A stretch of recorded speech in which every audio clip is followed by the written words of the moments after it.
Hola, muy buenos días para todos. Muchas gracias a los asistentes por la puntualidad. Bienvenidos ya a esta última sesión de nuestros talleres de Geosoft que hemos venido desarrollando en las últimas semanas. Bueno, sin más preámbulo, demos inicio a nuestro taller de hoy.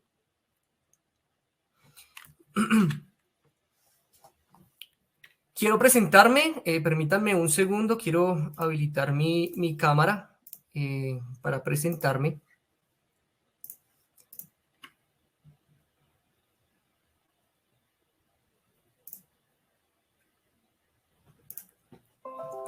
Bueno, mi nombre es Javier Quiroga, soy ingeniero técnico de geosistemas, vengo trabajando en la compañía por más de 5 años en este maravilloso mundo de los geosintéticos.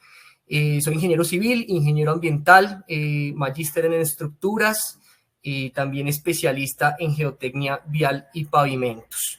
En este background que ustedes ven aquí en mi fondo hay un código QR que ustedes pueden utilizar con su celular para descargar el software, los lleva directamente al link de descarga, entonces para que hagan uso de él, si lo pueden escanear ahora mismo, si ya descargaron la aplicación y nuestro software están en nuestra página web. Voy por efectos de pronto de la transmisión, voy a quitar la cámara. No quiero que pues vayamos a tener ahí como inconvenientes. Y por favor me confirman si ya están viendo mi pantalla. Lo pueden confirmar a través del chat, si son tan amables.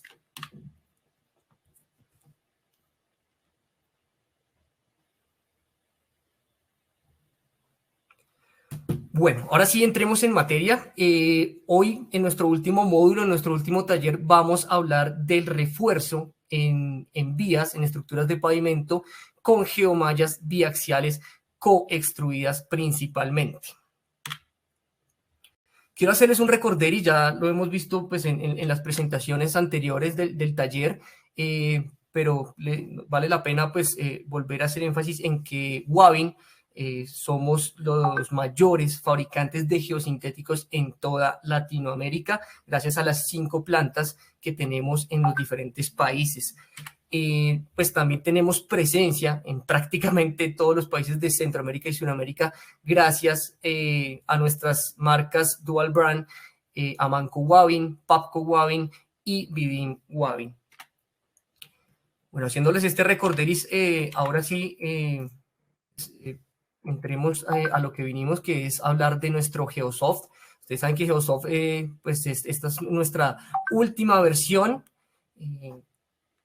Geosoft pues está compuesto ahora no solamente de un software, sino también de un libro de diseño con más de 700 páginas, donde pueden encontrar allí todo el contenido técnico y también hasta especificaciones constructivas, recomendaciones de todos los geosintéticos del mercado latinoamericano. En el capítulo 6 encontramos lo referente a geomallas biaxiales coextruidas y coincidencialmente en nuestro software, en el módulo número 6, también encontramos lo referente. Permítame un segundo. ¿Sí? ¿No se está viendo la presentación?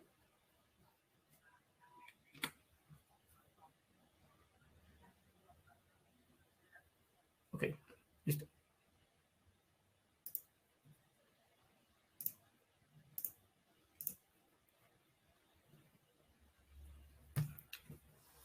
Perdón, teníamos aquí no sé por qué se deshabilitó el compartir pantalla. Por favor, me confirman si ya están viendo nuevamente mi pantalla.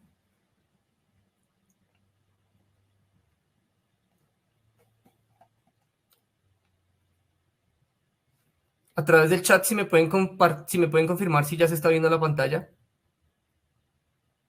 Perfecto. Listo, ya se ve, gracias. Gracias a todos. Discúlpenme, qué pena con ustedes. Voy a pasar aquí rápidamente las diapositivas que se perdieron. Les decía al principio pues que somos los mayores fabricantes de geosintéticos en LATAM, gracias a nuestro dual brand que tenemos en Latinoamérica y en Centroamérica, que son Amanco Wavin, Pabco Wavin y Vivin Wavin. Y nuestro Geosoft que viene evolucionando hacia nuestra cuarta versión, pues ahora pues todo el paquete Geosoft es no solamente un software, sino que también es un libro de diseño. Un libro de diseño que tiene más de 700 páginas y que en el capítulo 6 encuentran ustedes lo referente a geomallas biaxiales codestruidas. También en nuestro software, en el módulo número 6, coincidencialmente encontramos lo referente a nuestras geomallas, nuestra aplicación para reforzar vías a través de geomallas. Aquí está señalado de lo que vamos a hablar. Pero permítanme antes, digamos que hacer un contexto, revisar algunos temas técnicos antes de entrar a revisar nuestro módulo de Geosoft, que es lo más importante el día de hoy. Pero quiero contextualizaros un poco. Empecemos con un tema de generalidades en nuestra agenda. Digamos que las geomallas coextruidas biaxiales están concebidas principalmente, ojo, tienen otro tipo de aplicaciones, pero principalmente están concebidas para ser incluidas dentro de todo el paquete granular de nuestras estructuras de pavimento.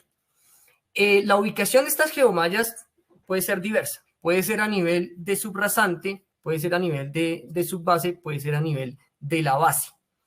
Con diferentes, digamos que consideraciones, puede ser utilizada en cualquiera de los lugares donde les estoy mencionando. En el tema de las subrasantes es importante saber el tipo de material que tenemos allí. Como vamos a ver más adelante, la geomalla biaxial es importante que esté en contacto con material que sea material granular grueso. Porque si tenemos finos, el efecto de la geomalla se va a perder por algunas razones que más adelante vamos a explicar y vamos a discutir. Si ese es el caso, si tenemos de pronto una subrasante con muchos finos, tal vez sea necesario ayudarse o utilizar otro tipo de geosintéticos complementarios como un geotextil, por ejemplo, no tejido o tejido, que me separe la capa de subrasante y la subbase granular. Y posteriormente sí utilizar la geomalla. Pero como les digo, la geomalla puede ser utilizada en diferentes partes del paquete granular, dependiendo de las condiciones y de lo que se quiera obtener en el uso de la geomalla. Hablemos de manera cualitativa de algunos beneficios de utilizar este tipo de geosintético. Digamos que hoy nos vamos a enfocar mucho en lo que es el reforzamiento a través de la geomalla para suelos blandos o suelos granulares. Uno de los primeros beneficios que uno encuentra y de los más importantes y relevantes al usar una geomalla es que nos permite reducir el espesor de los granulares, del paquete granular. Entonces, lo que pasa allí es que gracias a la geomalla vamos a mejorar la capacidad mecánica de nuestro material. Más adelante vamos a ver cómo se logra esto, a través de qué efecto físico. Pero al mejorar eso, lo que nos permite es tener un mejor material y por lo tanto podemos optimizar el espesor, ¿cierto? Reducir el espesor de la capa que estamos diseñando. Al reducir el espesor, y en un proyecto lineal de vías que puede tener kilómetros, pues estamos ahorrando volúmenes importantísimos de material pétreo. Entonces, no solamente vamos a tener un beneficio allí asociado a los costos, ¿cierto? De utilizar menos material pétreo, sino que además vamos a tener un beneficio ambiental importantísimo también. Ustedes saben que últimamente pues el tema ambiental es de gran preocupación para todo el mundo, para el mundo entero. Entonces, allí tenemos también un beneficio ambiental importante. ¿Asociado con qué? A que al necesitar menos pétreo, menos agregado, ¿cierto? Vamos a tener que explotar menos material de cantera. Al explotar menos, estamos generando un impacto sobre todo en el tema de la emisión de gases. Vamos a reducir la emisión de gases asociadas a la explotación de materiales en cantera. Entonces, esto lo hemos revisado nosotros en ciertos proyectos y a nivel mundial también hay documentación técnica importante de que al reducir el volumen de explotación de estos materiales, podemos estar reduciendo emisiones a la atmósfera de diferentes gases, principalmente CO2, pero también otro tipo de gases contaminantes, entre el 60, 70 y hasta el 80%, dependiendo de qué tanto podemos ahorrar por el uso del geosintético, podemos estar generando ese beneficio ambiental, entre 60, 70 y hasta 80% menos de emisiones atmosféricas de gases contaminantes que producen diversos daños ambientales, no solo el tema del calentamiento global, sino otro tipo de daños ambientales locales, como puede ser la contaminación del aire. Entonces, esto es muy importante y vale la pena resaltarlo como uno de los grandes beneficios en el uso de las geomallas. Un segundo beneficio es que me mejora la capacidad del material. Básicamente la geomalla, al mejorar la competencia mecánica del material, lo que hace es que me permite redistribuir la forma en que las cargas, los esfuerzos son transmitidos en toda la estructura de pavimento.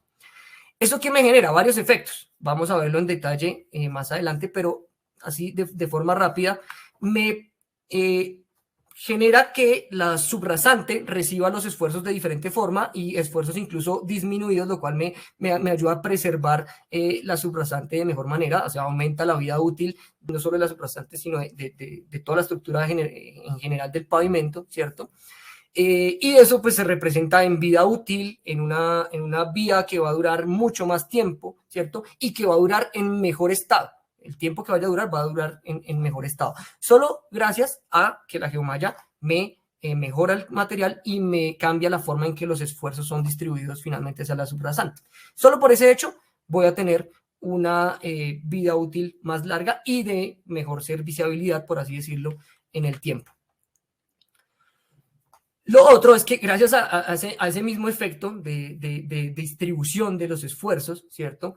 Me genera una mejor zona, o llamémoslo así, me genera una plataforma donde puedo construir de manera más adecuada. No solamente vías, sino que este tipo de geomallas también pueden utilizarse en otro tipo de proyectos.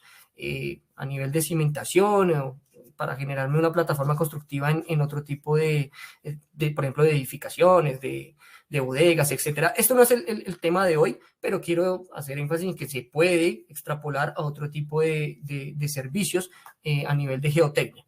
Pero en pavimentos, pues me genera una plataforma donde puedo construir mi vía y digamos que por el tema de la distribución de esfuerzos, vuelvo e insisto, pues me minimiza el tipo de fallas y de daños que pueden tener la estructura a futuro. Entonces, estos beneficios de alguna forma cualitativos que los acabo de mencionar, podemos entrar a revisarlos un poquito más en detalle y de manera más técnica, ¿cierto? A esta sección le llamamos los mecanismos de refuerzo, es entender un poquito lo que les acabo de escribir en palabras, entender un poquito más de manera técnica a nivel de los esfuerzos. Primero hagamos este ejercicio que les estoy mostrando en pantalla, donde a la izquierda tengo un material granular que no va a estar reforzado y a mano derecha voy a tener el paquete granular, pero con refuerzo de la geomalla. Este ejemplo, que es ilustrativo, nos muestra muy bien el funcionamiento de la geomalla dentro de la estructura granular. Entonces, llenamos esta caja con material pétreo y a la derecha hacemos lo mismo, solamente que adicionamos algunas capas de geomalla. Posteriormente, el ejercicio consiste en que vamos a poner una carga, en este caso la carga de una persona, el peso puntual de una persona, sobre ese paquete granular y vamos a desconfinar el paquete granular que está pues, encerrado en la caja de madera. Vamos a quitarla y vamos a ver qué pasa. Al momento de quitarla, ese confinamiento, en el caso del que está sin refuerzo, pues vamos a ver que el material va a buscar obviamente su ángulo de reposo, ¿cierto? Y va a haber una especie de formación lateral, obviamente, porque no hay ningún tipo de restricción ni confinamiento. Y pues eso digamos que es algo ilustrativo para más o menos ejemplificar qué pasaría en una estructura que no tiene refuerzo versus una que sí tiene.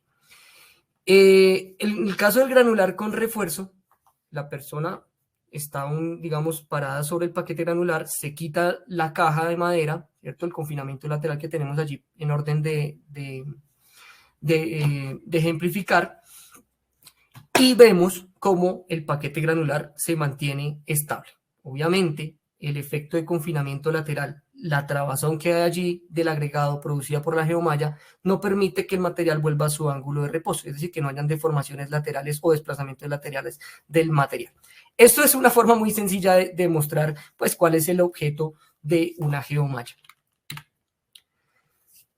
Entonces, la primera palabra clave y el mecanismo más importante en el que una geomalla trabaja junto con el paquete granular es el confinamiento que se genera. Ese confinamiento es generado por la trabazón. ¿Qué es la trabazón? La trabazón es el efecto físico y que ustedes ven aquí ilustrado en el esquema y en la foto, donde el material pétreo se incrusta dentro de cada una de las retículas o la cuadrícula de la geomalla, ¿cierto?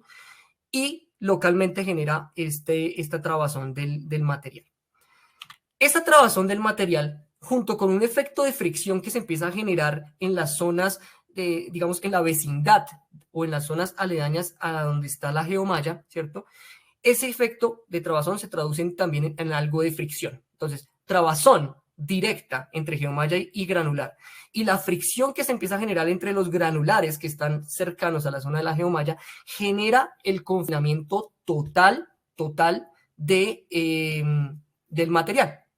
Y el confinamiento, cuando aumentamos el confinamiento, como bien pasa en cualquier cantidad de materiales, ¿cierto? Y en cualquier cantidad de ejemplos que tiene uno en la ingeniería, cuando generamos confinamiento de un material, lo que hacemos es mejorar su condición de esfuerzos, ¿cierto? Porque la competencia mecánica de un material está siempre relacionada en el estado de esfuerzos que tenga dicho material, genera finalmente un aumento del módulo y toda la resistencia mecánica del material. Entonces, este efecto de trabazón se traduce finalmente en confinamiento y el confinamiento se traduce a la larga en una mejora de la competencia mecánica a través del módulo.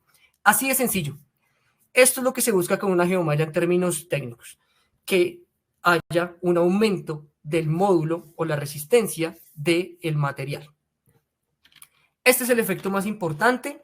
Digamos que aquí podemos resumir básicamente ese confinamiento lateral que permite, entonces, no, digamos que restringe el desplazamiento lateral, que lo hablábamos ahorita en el ejemplo de la persona que se paraba encima de la caja de materiales.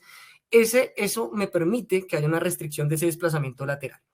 Aumenta el confinamiento, ¿cierto? Como lo explicaba, gracias a la retícula y a la trabazón que se genera.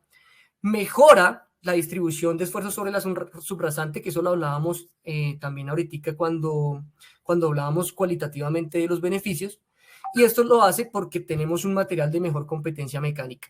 Cuando tenemos un material de mejor competencia mecánica, de mayor módulo, pues la distribución de esfuerzos que es asumida por dicha material o por dicha zona y hacia abajo, en profundidad, pues los esfuerzos van a estar disminuidos y mejor distribuidos.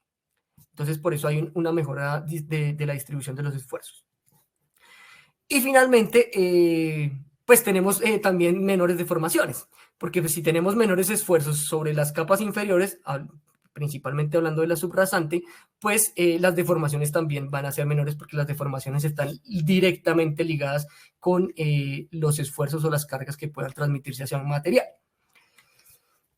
Hay un segundo mecanismo, hay un tercer mecanismo en el que la geomalla opera o genera, digamos que el beneficio, pero estos dos últimos mecanismos que les voy a describir están, digamos que tienen mayor validez o son más efectivos en estructuras que no estén, digamos que pavimentadas, digamos estructuras sin pavimento, ¿cierto? Solamente donde tenemos el material granular y ya. En este tipo de vías, estos mecanismos tienen mayor validez, por así decirlo. En vías pavimentadas también, solamente que su efecto no es tan notorio. El efecto principal está dado por el confinamiento, que es el primer mecanismo que describimos. Pero en vías sin pavimentar, de pronto estos mecanismos tienen mayor validez. Entonces, tenemos un tema del mejoramiento de la capacidad portante. Sabemos que, como les decía, la capa mejorada con geosintético, en este caso con la geomalla, pues genera una redistribución de los esfuerzos.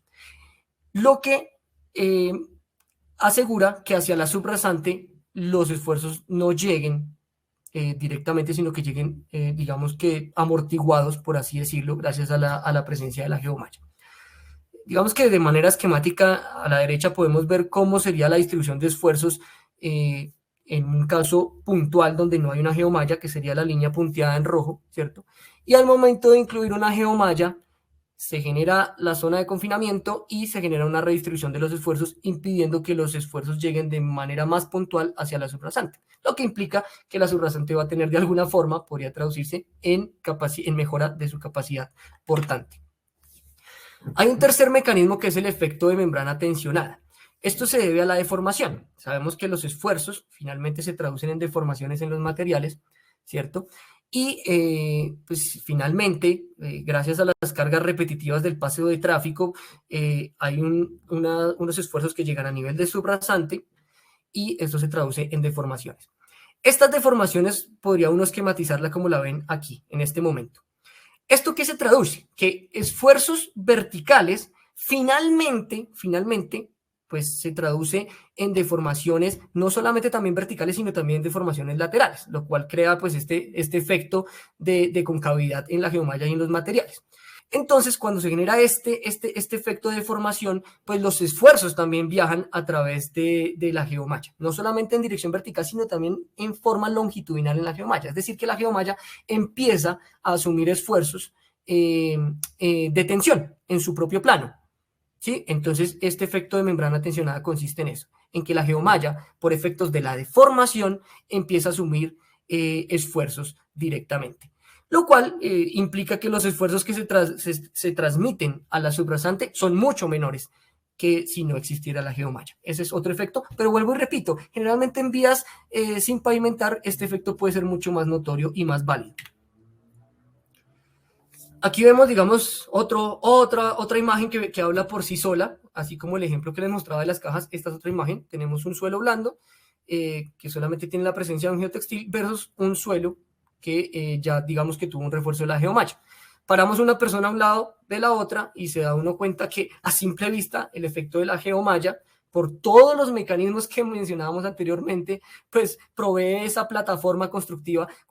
Esta foto muestra eso precisamente, cómo la geomalla provee una plataforma de construcción para construir ya sea una vía o otro tipo de proyectos de ingeniería. Pasemos ahora a los tipos de geomallas que encontramos actualmente en el mercado. Esto es importante tenerlo en cuenta porque desde nuestro conocimiento y experiencia, no todos los tipos de geomallas, no todos los tipos de materiales pueden ser aptos para el reforzamiento de granulares en una vía. Entonces, discutamos esto un poco porque es importante. En Latinoamérica se encuentran cualquier cantidad de, digamos, de ofertas comerciales de geomallas que a veces las proponen para hacer la función de refuerzo en un granular y no necesariamente puede ser la mejor opción. Para hablar de los tipos de geomallas y centrarse en una de las propiedades más importantes para efectos de generar la trabazón que hablábamos anteriormente, es importante hablar de un concepto que se llama la eficiencia de las geomallas. La eficiencia en las geomallas, y hablando específicamente de la eficiencia en los nodos o en las uniones que se generan en la retícula de la geomalla, digamos que está definido como la relación que hay entre la resistencia de la junta, la unión o el nodo en la geomalla versus la resistencia de la costilla. Voy a explicar un poco mejor esto en las siguientes diapositivas. Pero digamos que aquí les ejemplifico. Lo que se quiere mirar aquí es qué tan efectiva es la resistencia a nivel de la unión entre el nodo y la costilla de una geomalla. En el caso de las geomallas coextruidas, y les adelanto, aquí porque aquí aparece en la diapositiva, esta eficiencia puede ser cercana al 90%. Es decir, de alguna forma, la efectividad de transmisión de la carga hacia las uniones, hacia las costillas, puede ser alrededor del 90%. ¿Qué tipos de geomallas encontramos nosotros en el mercado? Encontramos las coextruidas biaxiales, ¿cierto? Que son las que les he venido hablando y en la que se centra este taller de hoy. Pero encontramos también unas tejidas que por su forma de fabricación, ¿cierto?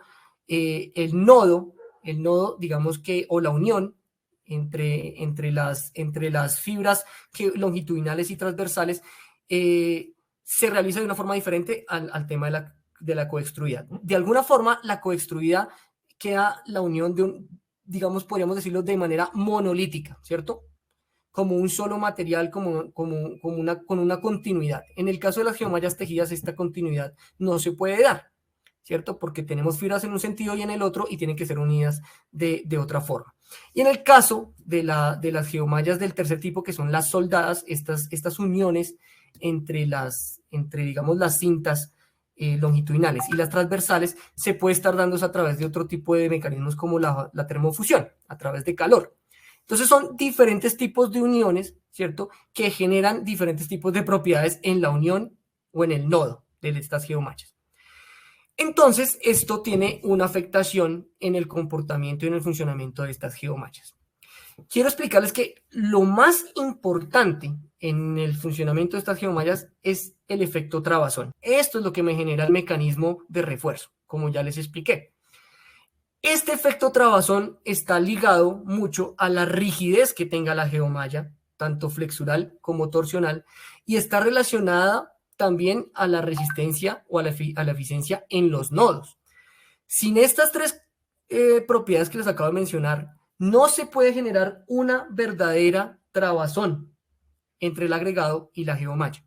Entonces se necesita de cierta rigidez, se necesita de cierta eficiencia en los nodos para que ese efecto trabazón sea real.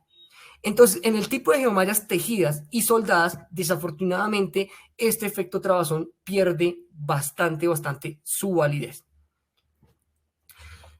Para efectos prácticos y de forma general, uno puede hablar de que esta eficiencia en los nodos en geomallas coextruidas puede ser superior al 90%.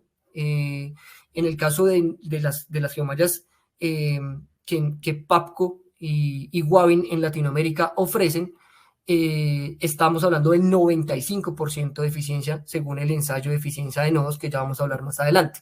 En el caso de las tejidas puede ser entre el 10 y el 20%, a lo mucho, a lo sumo, pueden ser hasta el 20% esta eficiencia en los nodos, y en el caso de las geomallas soldadas puede ser máximo del 10, máximo del 15%.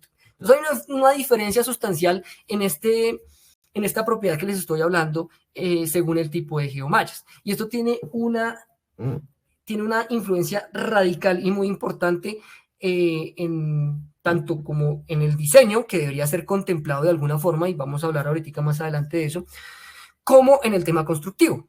Es decir, constructivamente y técnicamente no se comporta igual una geomalla construida que una tejida, porque a la larga la tejida tiene una eficiencia del 20%. Significa que la resistencia de esta geomalla, su resistencia a la tensión, que es una propiedad índice mecánica, digamos, fácil de medir, se va a ver afectada finalmente es por la eficiencia de los nodos. Vamos a hablar de esto en las siguientes diapositivas. Entonces, ¿importante la resistencia última a la tensión de una geomalla? Sí, por supuesto que sí. O sea, hacemos un ensayo muy simple como una tensión, ¿cierto? Y podemos determinar cuál es su resistencia a la tensión.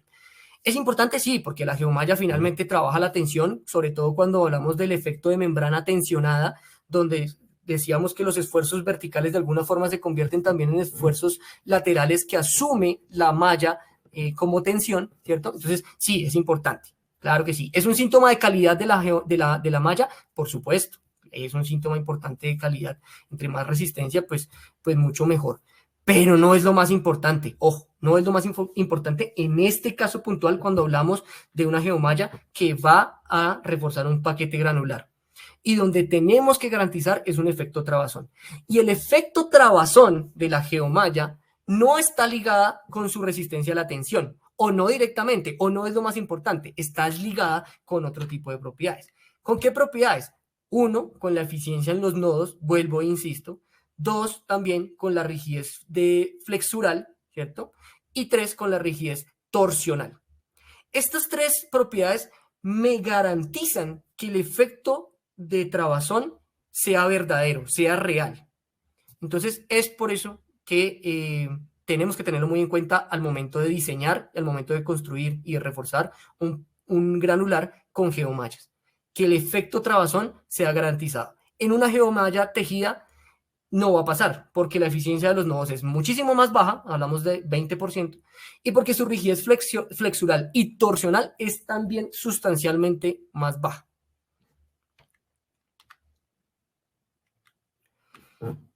Bueno, no sé si hasta aquí hay alguna pregunta. Si hay preguntas, pues nos pueden ir escribiendo en el chat y aquí por interno me van avisando qué preguntas tenemos. Permítanme un segundo, voy a revisar qué preguntas tenemos por aquí.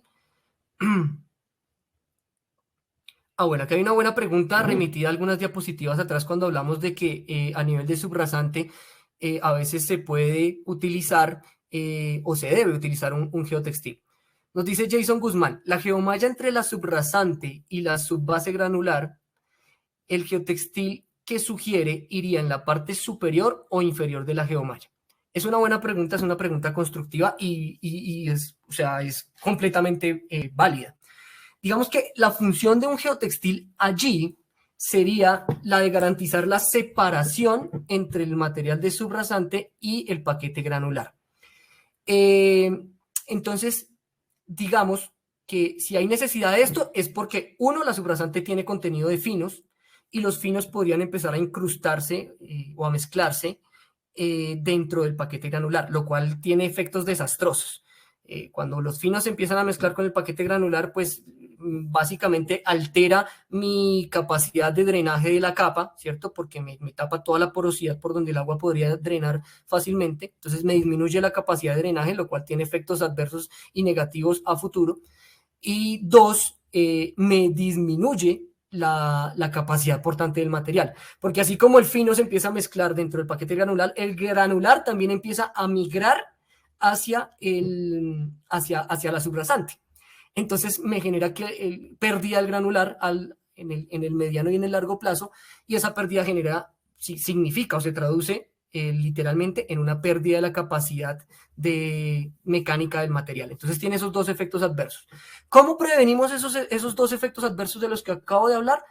Utilizando un geotextil de separación.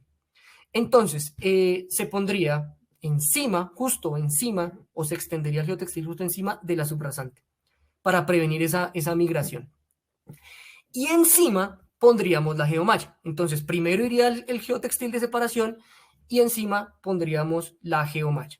Porque la geomalla tiene que quedar en contacto es con el paquete granular. No puede quedar en contacto con la subrasante porque allí no generaría el efecto de trabazón. Pero sí tiene que quedar en contacto con el paquete granular porque queremos precisamente generar el efecto trabazón.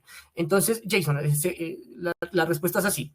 Encima de la subrasante iría el geotextil no tejido o tejido, que cumple la función de separación, y encima pondríamos la geomalla. Más adelante hay una foto justo con esto, entonces ahí te vas a dar cuenta cómo queda en la fotografía. Pero esto está un poquito más adelante.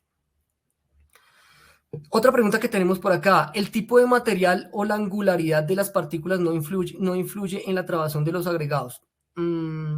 Sí, no, por supuesto que el tipo de material, no, total, o sea, a ver, digamos que estas geomallas están pensadas para los materiales granulares, voy a decirlo por así decirlo, típicos que se usan como materiales de base y subbase, en el caso de los países latinoamericanos, o sea, la granulometría, por así decirla, típica o estandarizada, ¿cierto?, que encontramos en las normativas locales o en las normativas internacionales, se ajustan muy bien a este tipo de geomallas. La geomalla es pensada y la apertura de la retícula es pensada para este tipo de materiales, para que genere la trabazón, para que el tamaño máximo de agregado quepa literalmente dentro de la cuadrícula de la geomalla y genere el efecto trabazón. Entonces, de ahí surge, de esa pregunta surge algo muy importante, y es que hay que revisar también el tamaño de la apertura de la geomalla. Desafortunadamente encontramos en el mercado mallas que tienen la apertura muy cerrada, muy pequeña, o todo lo contrario, la tienen súper grande. Si es muy, muy grande, pues el agregado sí va a entrar perfectamente dentro de la retícula, pero el efecto de confinamiento local o puntual va a ser mínimo. Entonces, hay que ajustar ese tamaño de la apertura para que sea digamos, el ideal, donde el agregado pueda entrar o varios agregados puedan entrar, varias partículas de agregado y generar el efecto trabazón. Si por el contrario la apertura es muy pequeña, pues no va a entrar agregado ninguno y no va a generar el efecto trabazón que queremos fomentar con la geomalla. ahí se pierde completamente la eficiencia del sistema. Entonces sí es ideal chequear la granulometría del granular versus el tamaño de la apertura de la geomalla. ¿Listo? Es importantísimo. Sí, claro que sí. La granulometría tiene que coincidir mucho con la retícula de la malla. Y la forma del granular también. Si hay angularidad, como decía la pregunta, si hay angularidad, pues va a ser mucho mejor que si es más bien un granular que tenga que ser redondeado. Entonces, la angularidad mejora el efecto trabazón, mejora el efecto fricción también entre granulares. Entonces, la angularidad también es muy importante. Vamos a ver si hay alguna pregunta hasta aquí también.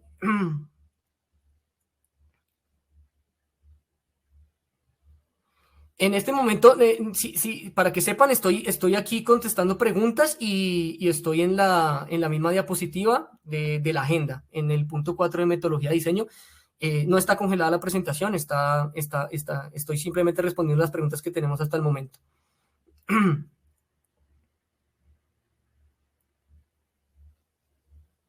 Permítanme, estoy mirando aquí qué otra pregunta tenemos.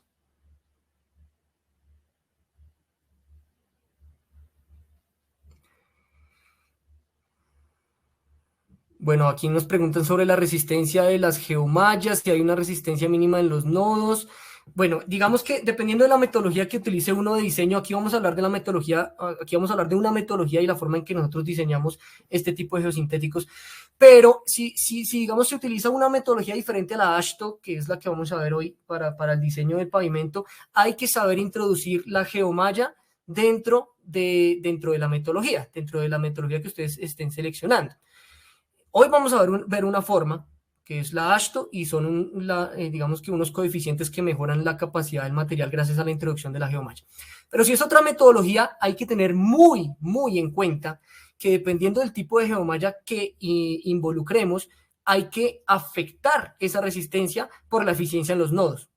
Entonces, voy a decir un comentario, pero prácticamente si uno está diseñando con la resistencia a la tensión de la geomalla, uno debería afectarla por la eficiencia de los nodos. Entonces, si yo tengo una geomalla voy a inventarme un número, de 100 kilonewton de resistencia a la tensión, y es una geomalla coextruida, al afectarla por la eficiencia, uno podría en términos prácticos estar hablando de que esa geomalla tiene 90 o 95 kilonewton metros de resistencia. Si esa geomalla de los mismos 100 kilonewton es una geomalla tejida, al afectarla por su eficiencia, que máximo es del 20%, estaríamos trabajando con una geomalla de casi 20 kilonewton por metro. Y si es una geomalla soldada, la eficiencia como es del 10%, aunque su resistencia sea de 100 kilonewton por metro, al afectarla por la eficiencia, estaríamos hablando de una geomalla de 10 kilonewton por metro. Esa es la gran diferencia. Y así es que uno cuantifica el efecto de trabazón digamos, a nivel de diseño. Eso hay que tenerlo muy en cuenta.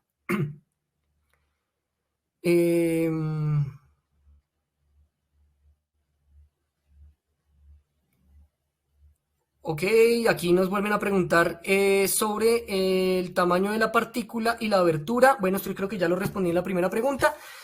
Básicamente sí hay que chequear la granulometría versus el tamaño de la apertura para garantizar que efectivamente el tamaño máximo nominal de la granulometría con la que estemos trabajando pueda o esté por debajo de la apertura de la geomalla. En el caso de las geomallas que manejamos nosotros en Latinoamérica, la apertura de estas mallas está alrededor de los 4 centímetros, para que sepan. 4 centímetros es la apertura que manejamos nosotros.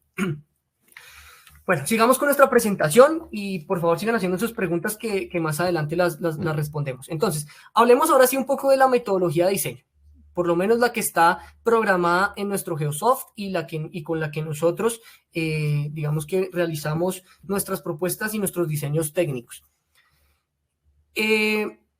Una breve descripción de lo que es un pavimento, ¿cierto? Un pavimento no es más que un sistema de varias capas de materiales, de diversos materiales que tienen diferentes propiedades físicas y mecánicas, ¿cierto? Y que las disponemos de una forma para que puedan generar cargas, para que puedan soportar cargas verticales, en este caso generadas por el tráfico. Eso es un pavimento. capas de materiales dispuestas o construidas en cierta disposición para soportar cargas verticales.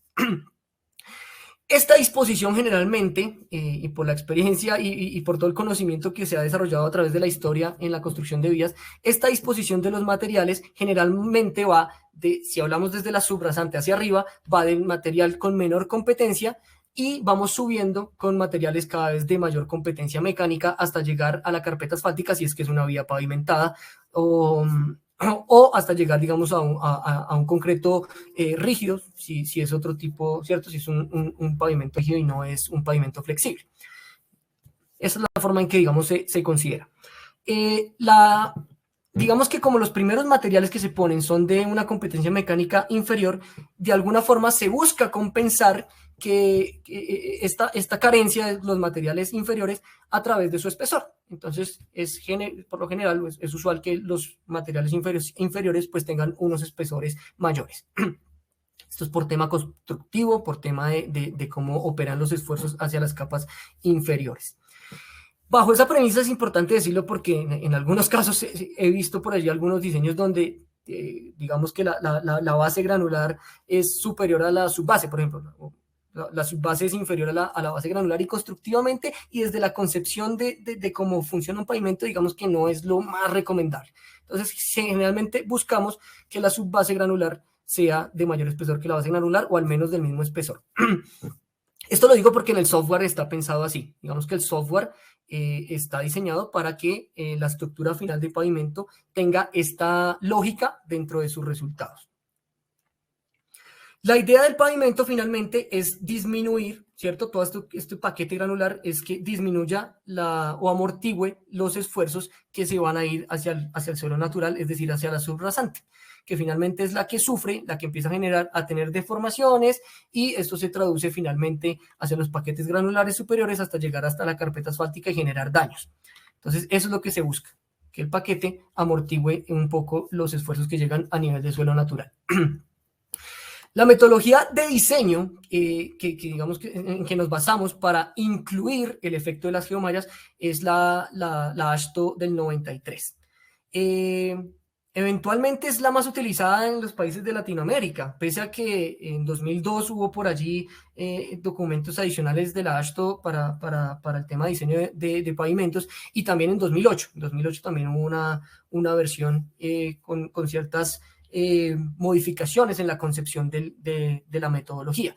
Pero actualmente, en lo que es Latinoamérica, pues la AASHTO del 93 es la que se sigue utilizando. Esta metodología es la más aceptada y comúnmente usada en los diseños de pavimentos. Entonces, pues digamos que la metodología de inclusión de la geomalla se basa en esta que es la más utilizada. Es la razón principal por la que utilizamos la versión 93. La AASHTO, pues esta metodología es una metodología empírica y experimental, podría resumirse como empírica y experimental. Sabemos que experimental porque desde el 50, que la AASHTO empezó a hacer investigación sobre esto, pues se hicieron las pruebas experimentales en que se basó las siguientes metodologías que salieron años posteriores, en el 70, en el 80, así que cada década la AASHTO pues ha venido modificando la metodología, pero la del 93 es la comercialmente usada y por eso utilizamos esta. Entonces, se hace una modificación de esta metodología, ¿cierto? Que ustedes bien conocen, para incluir la geomalla y eso es lo que vamos a revisar a continuación. Entonces, tenemos una expresión, como le digo, empírica y basada también de alguna forma experimental, donde incluimos o donde se trata de verificar cuál es la resistencia o cuál es digamos, cuál es la competencia mecánica requerida de una eventual estructura de pavimentos para soportar un número de aplicaciones de carga o ejes equivalentes que se tiene que, obviamente, hallar a través de una proyección de un periodo de vida útil de la vía, ¿cierto? ¿Cuál es esa competencia mecánica requerida para soportar dicho tráfico estimado en número de ejes equivalentes? Esta expresión lo que busca es simplemente eso. Esa competencia mecánica pues está representada en el número estructural, ¿cierto? Ese número nos pide eso, la competencia mecánica de todo el paquete del pavimento.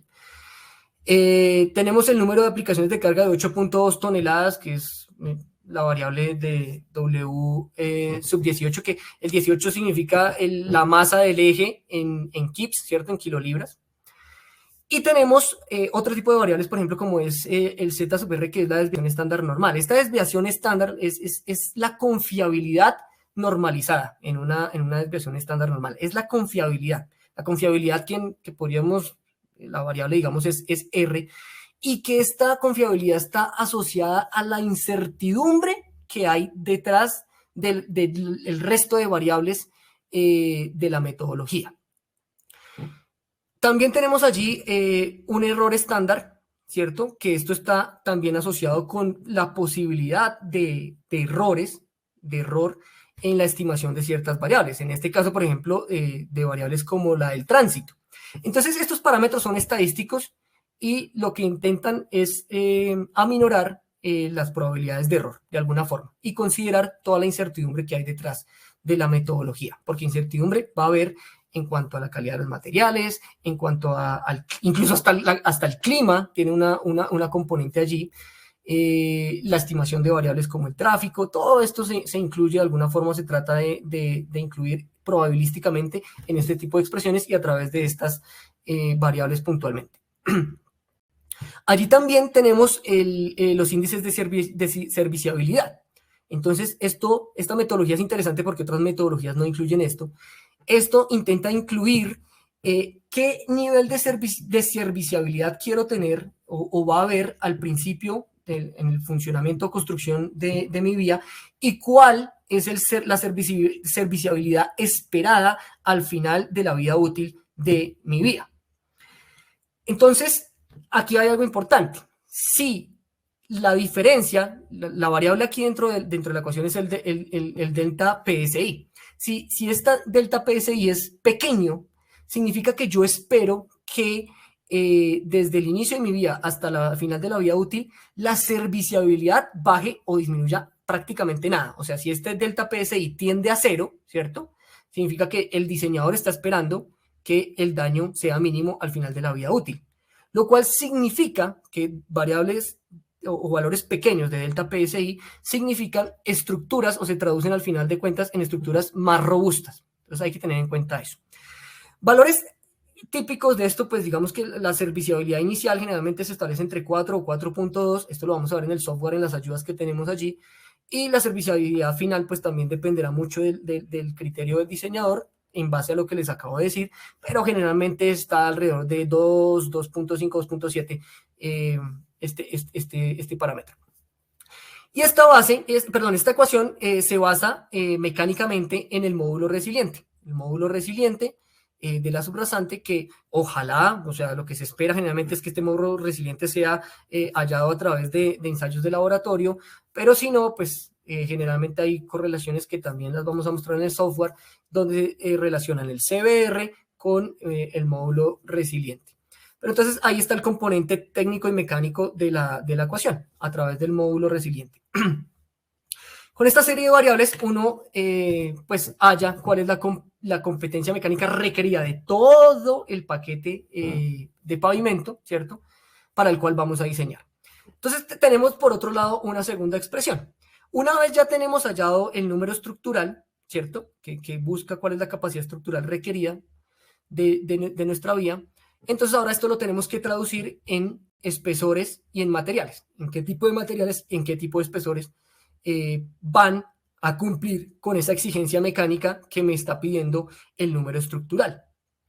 Entonces, esta es una segunda ecuación muy importante y aquí es donde se desprende todo el desarrollo matemático para incluir la geomalla.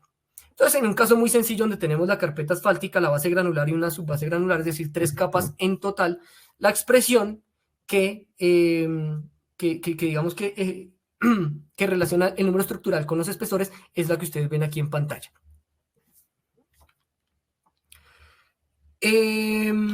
Pasemos aquí y describamos algunas de estas variables, de estos parámetros de entrada. Entonces tenemos en primera instancia el coeficiente de capa. El coeficiente de capa depende del material, evidentemente, y ejemplifica de alguna forma cuál es, nuevamente, su competencia mecánica, cuál es su resistencia, digamos, y esta competencia mecánica está directamente ligada con el módulo. Perdón, que se me pasó aquí la diapositiva. Esta competencia está ligada con el módulo de dicho material. Digamos que por diferentes razones, este módulo no puede ser incluido directamente en el desarrollo de la metodología. Entonces, a través de ciertas variables y la metodología de la ASHTO lo permite a través de ciertos nomogramas o ciertas ecuaciones, lo puede hacer uno de diversas formas, relaciona el módulo de la capa, el módulo del material, con el coeficiente de capa A sub I. Entonces, uno se puede remitir a estos nomogramas en la metodología para hallar el coeficiente de capa de cierto material que uno tenga, o encuentra uno también ya algunas guías, algunos valores tabulados que tiene que utilizar uno con cuidado para determinar el coeficiente de capa de ciertos materiales. Nosotros en nuestro libro, en nuestro software, y tanto en el libro como en la ayuda del software, tenemos algunos valores recomendados que ustedes ven aquí en pantalla.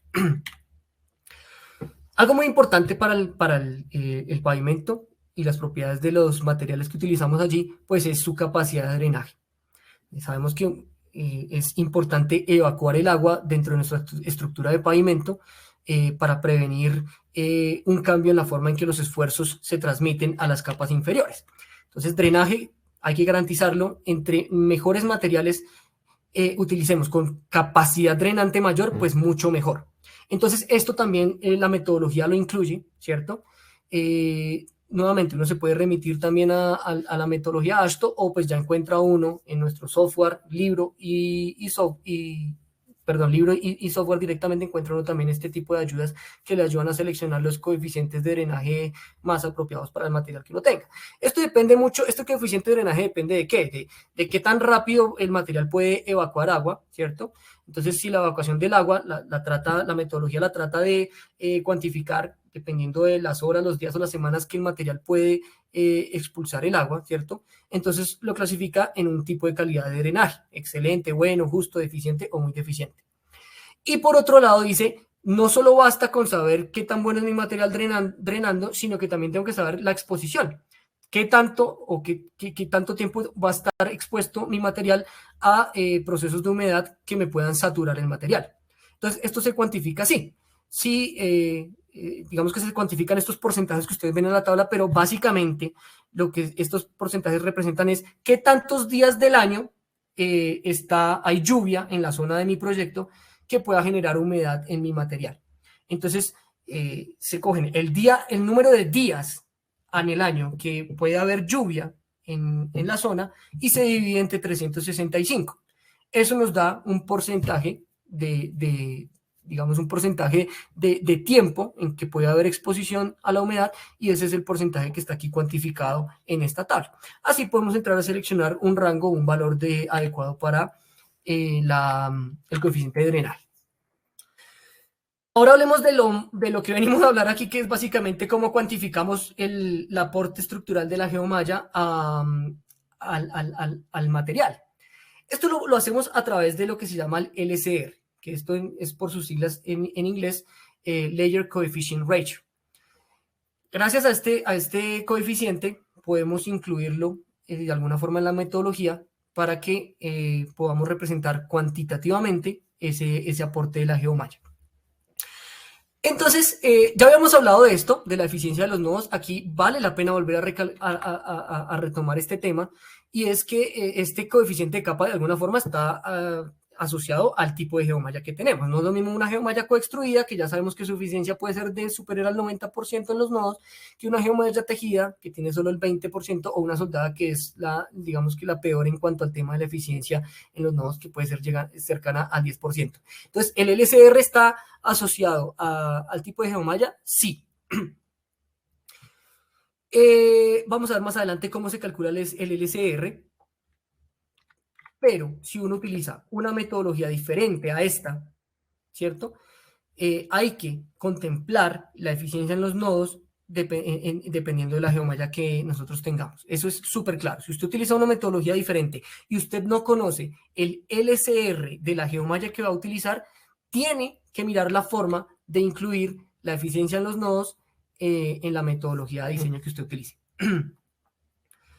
Bueno, seguimos hablando un poco aquí del LCR.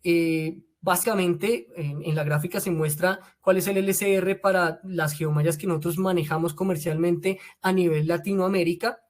Tenemos geomalla 3030, 2020, la PBX12 y la PBX11 en términos generales para Latinoamérica.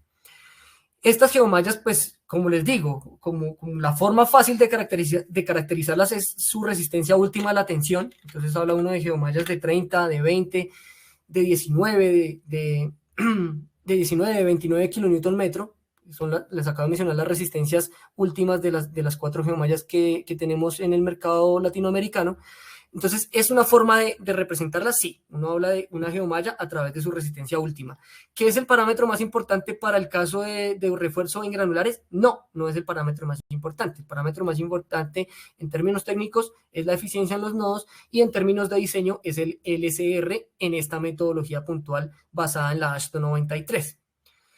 Entonces, hay que determinar el LCR para las diferentes geomallas. Ya les voy a explicar cómo se determinó, pero por ahora les adelanto que dependiendo, que el LCR no solo depende propiamente de la geomalla, sino que depende también del CBR de la subrasante. Entonces, en pruebas experimentales, en test, en ensayos que se realizaron a escala real, se dio cuenta que el aporte de la geomalla dependía a su vez de las condiciones mecánicas de la subrasante. Entonces, por eso el LCR está directamente ligado al CBR. Se generan este tipo de curvas donde, dependiendo de la geomalla y dependiendo del CBR que uno tenga su subrasante, puede determinar cuál es el LCR, ¿cierto? El Layer Coefficient Ratio que puede utilizar dentro de la metodología. ¿Cómo se realizó esto? Esto se hizo o se ha hecho en varias oportunidades de forma experimental. En un carrusel de pruebas a escala real, ¿cierto? Como el que ustedes ven aquí ejemplificado en este pequeño plano, se empieza a hacer sobre una estructura sin refuerzo versus una estructura reforzada con alguna de las geomallas. Se empieza a utilizar el carril de pruebas, se determinan los ciclos de carga, ¿cierto? Que se generan hasta la falla del pavimento, tanto para la estructura no reforzada como, perdón, la estructura no reforzada que es la estructura de control, como para una estructura reforzada con la geomalla. De allí se hace esto también para diferentes CBRs. Y a la larga, después de medir diferentes parámetros de deformaciones y de esfuerzos que hay en la estructura a través de instrumentación, finalmente se genera este tipo de gráficas como las que les mostraba en la diapositiva anterior, donde se relaciona para cada geomalla y para cada CBR cuál es el aporte estructural y mecánico que tiene la geomalla. Así de sencillo, de forma experimental se determina eso. Entonces, ¿esto qué significa? Que si tengo una geomalla que voy a utilizar para el cual no está el LCR, pues tendría que hacer pruebas y tendría que hacer ensayos de este tipo para poder determinar cuál es el aporte estructural y mecánico de la geomalla. Es así de sencillo. Si no conoces el LCR, pues tendrías que realizar los ensayos respectivos para conocerlos. Afortunadamente, nuestras geomallas, nosotros ya tenemos los ensayos experimentales y ya tenemos determinadas estas curvas que facilita el diseño a través de la metodología AASHTO. De lo contrario, no se puede utilizar esta metodología si no tienes el LCR. Si no tienes el LCR, entonces tienes que entrar a buscar otra metodología de diseño y dentro de esa metodología de diseño, vuelvo e insisto, porque es que es muy importante porque lo hemos visto en muchos diseños, dentro de esa metodología de diseño tienes que ver cómo incluyes el aporte de la geomalla y cómo tienes en cuenta el tema de la eficiencia de los nodos. Porque si no es una geomalla coextruida, vas a saber que la resistencia se va a alterar incluso hasta en un 20% por el tema del efecto trabazón. Entonces, vuelvo, insisto, eso porque es muy, muy, muy importante en términos de diseño tener esa concepción y ese concepto muy claro. Voy a mostrarles aquí rápidamente cómo se hace la inclusión de del LSR dentro de la metodología. Entonces, básicamente tenemos una estructura básica, en este caso nuevamente de 3 capas, con sus propiedades, con sus espesores, con sus coeficientes respectivos de capa y sus coeficientes de drenaje. Lo que se busca es hacer una pequeña sustitución, y ahí digamos que se apoya uno de artilugios algebraicos muy básicos. Entonces lo que se hace es una sustitución del paquete granular, sean 2, 3 o 4 capas, se convierten en una sola capa. Entonces se determina un espesor equivalente de granular, ¿cierto? Despejando de esta expresión, vamos a decir que vamos a tener un espesor equivalente único de granular, ¿cierto? Que va a ejemplificar o va a tener el mismo número estructural de la estructura inicial, solamente que va a tener un solo tipo de material. Una vez tenemos este espesor equivalente, nos queda más fácil incluir el efecto de la geomalla a través del LSR. El LSR directamente, ¿qué va a afectar? Como es un parámetro mecánico, pues va a afectar directamente la variable que ejemplifica las características mecánicas de la capa. ¿Cuál es? Es el coeficiente de capa. Entonces, el LSR entra directamente a afectar el coeficiente de capa. Allí ya lo estamos involucrando. Porque el LSR, que es un valor mayor a 1, pues va a afectar positivamente el comportamiento mecánico de la capa. Entonces, a través de la expresión que está escrita a la derecha, podemos revisar un espesor granular reducido equivalente. Claro, como yo acabo de mejorar el coeficiente de capa, me permite devolverme y decir, oiga, para este espesor equivalente que yo ya había calculado previamente, ¿cierto? Permítame reducirlo, porque como tengo un coeficiente de capa mejorada, bajo esa misma expresión puedo determinar un espesor inferior. Allí es cuando hago la optimización. Ahí en este paso estoy haciendo la reducción del granular. Sí, es un granular equivalente, pero ya vemos cómo nos devolvemos para obtener toda la estructura regular con todas las capas que teníamos inicialmente. Pero aquí es donde estamos reduciendo el granular, gracias a que incluimos el LSR dentro o multiplicando al coeficiente de capa. Entonces ya tengo un granular reducido, ¿cierto? Ya encontré un granular reducido. Puedo también utilizar la misma expresión, siempre jugamos con la misma expresión para determinar cuál es el número estructural de esa capa granular equivalente o reducida, optimizada, por así decirlo. Hablemos de capa optimizada. Hallo ese número granular, hallo ese número estructural solamente de los granulares, me olvido, si quiero, de las faltas, no es necesario involucrarlo allí. Y lo que puedo hacer aquí es, nuevamente, me devuelvo. Utilizo la misma expresión para devolverme. Aquí digamos que hay una alternativa. Aquí si uno lo hace de manera manual, o sea, no a través del software, sino lo hace a través de una hoja de cálculo, que esta hoja de cálculo se la podemos proveer a ustedes, nos escriben a nuestros correos, a su asesor técnico o al correo de ingeniería, y nosotros les podemos pasar estas hojas de cálculo. Si usted lo está haciendo de manera manual, por así decirlo, pues el diseñador tiene la potestad de decir cómo puedo reducir. Entonces, hay varias alternativas. Uno puede decir, oiga, voy a dejar mi base granular quieta, voy a dejar el espesor inicial que estaba contemplado, lo voy a dejar el mismo, y voy a revisar cuánto es el espesor que se me reduce en mi subbase granular. Entonces, todo esto es con álgebra, digamos que es muy sencillo. Me devuelvo nuevamente en la expresión, conociendo el número estructural del paquete granular optimizado, pues puedo hallar los espesores según la expresión que ustedes están viendo en pantalla, pero teniendo en cuenta o determinando alguno de los dos espesores. Es decir, yo fijo el de la base granular para hallar el de la subbase, o al revés. El caso más práctico es hacerlo así. Fijo el de la base granular y miro qué tanto se me reduce mi subbase granular. Si la reducción de la subbase granular es coherente, ¿cierto? Y no me queda la capa o el espesor de capa no me queda inferior al de la base granular por los efectos constructivos que yo les decía, que en teoría la subbase granular no debería ser inferior en espesor al de la base granular. Si no me pasa eso, si es coherente la estructura, pues ahí tengo ya mi estructura optimizada. Pero si resulta que al reducir la subbase granular se me redujo el espesor más y quedó más pequeño el espesor que el de la base granular, entonces lo que podríamos hacer es fijar la base granular con un espesor menor y volver a calcular el espesor de la subbase. Así uno juega con estas variables hasta que haya coherencia constructiva en el pavimento que me está dando optimizado. ¿Listo? Esto se los voy a explicar un poquito más adelante con el software, no hay problema. Acá hay algo muy importante y pongo este letrero en rojo y es que la reducción total de la estructura por aporte de la geomalla no debería ser mayor a 15 centímetros. Nuevamente vemos que en el mercado ofrecen algunos geosintéticos o geomallas que prometen reducciones del paquete granular muy altas. Pero resulta que sí, matemáticamente puede dar.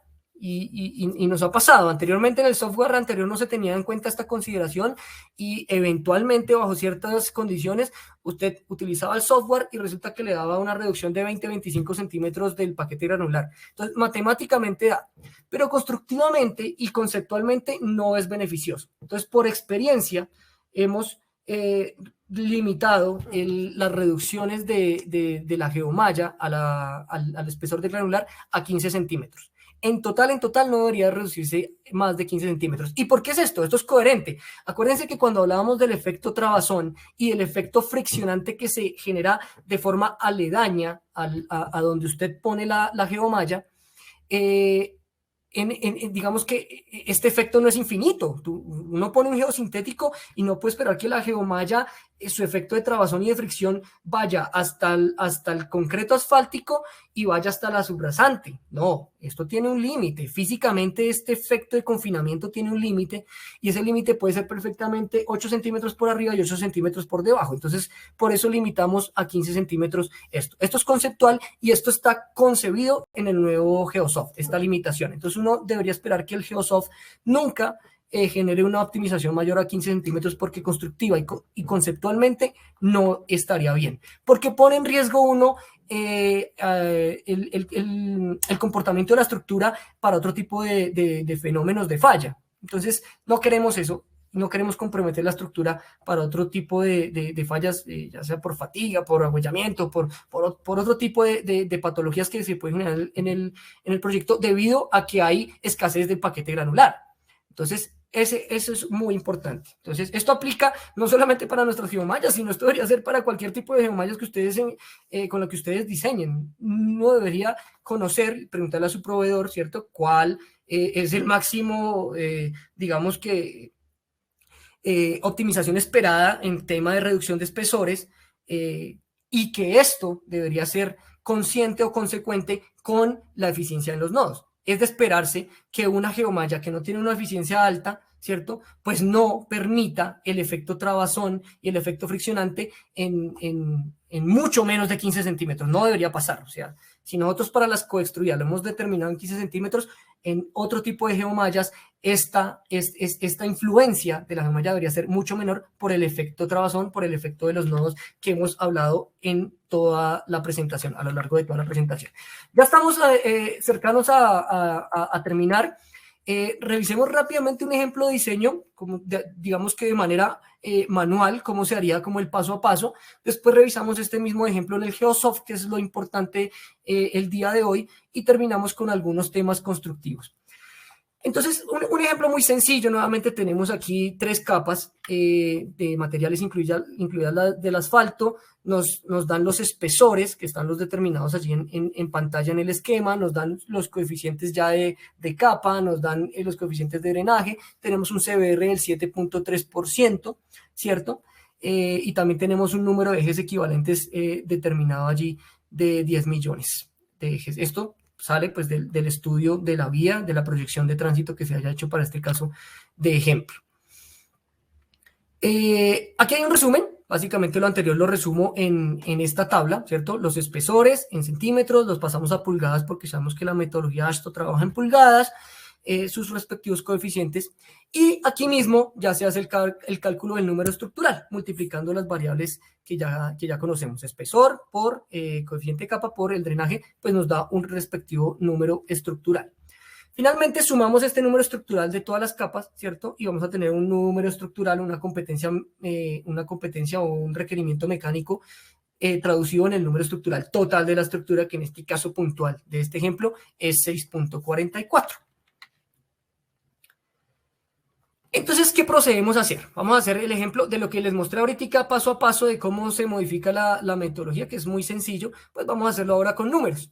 Entonces, vamos a calcular un espesor equivalente. Acuérdense que lo que hacemos es las dos capas de granulares, los vamos a volver en una sola capa granular equivalente, un espesor equivalente cuyo número estructural es equivalente al número estructural de las dos capas sumadas individualmente. Bajo esta expresión, entonces hacemos ese cálculo de ese espesor y me da un espesor equivalente de 85 centímetros. Es decir, si convirtiéramos las dos capas de base y subbase en una sola capa de subbase, esa subbase tendría que tener 85 centímetros para cumplir con el requerimiento estructural. No hemos hecho absolutamente nada más. Ahora vamos a ver qué tipo de geomalla vamos a utilizar. Vamos a empezar, en este ejemplo vamos a decir, vamos a utilizar una geomalla PBX 2020 que tiene una resistencia de 20 kN por metro a la tensión, ¿cierto? Recordemos que esta es una forma de caracterizar y de referenciar las geomallas a través de la resistencia a la tensión, pero que en el fondo ya ustedes saben, todos sabemos que hay que tener en cuenta que hay asociado una eficiencia en los nodos. Afortunadamente, esta es una geomalla biaxial coextruida con eficiencia en los nodos del 95%, ¿cierto? Entonces tenemos un grado de seguridad por ese lado al utilizar esta geomalla para efectos de reforzar. Y afortunadamente tenemos o conocemos el aporte a través del LSR de esta geomalla porque el proveedor Wavin no la proporciona en esta gráfica. Entonces, vamos a través del CBR que nos da el ejemplo que es 7.3, ¿cierto? Vamos a 7.3, identificamos cuál es nuestra geomalla de 20 kN por metro, que es la 2020, y vamos a las abscisas a encontrar cuál es el respectivo LSR, el cual está alrededor de 1.33. Esto visualmente lo podemos calcular así. Bueno, ya conocemos el LSR. Entonces, ¿qué vamos a hacer? Vamos a incluirlo dentro del espesor equivalente que hallamos en el paso anterior. Al incluirlo, multiplicando al coeficiente de capa, se me permite, a través de la misma expresión matemática, determinar cuál es el espesor reducido. Entonces, pasamos de un espesor reducido que teníamos de 85 centímetros, o espesor equivalente a 85 centímetros, a un espesor equivalente optimizado de 64 centímetros. Aquí ya hay una reducción importante. Pero ojo, esta no es la estructura final, ¿no? Esto es un cálculo sobre el espesor equivalente que tenemos allí. Que no es más que un espesor o un artilugio matemático para utilizar la metodología.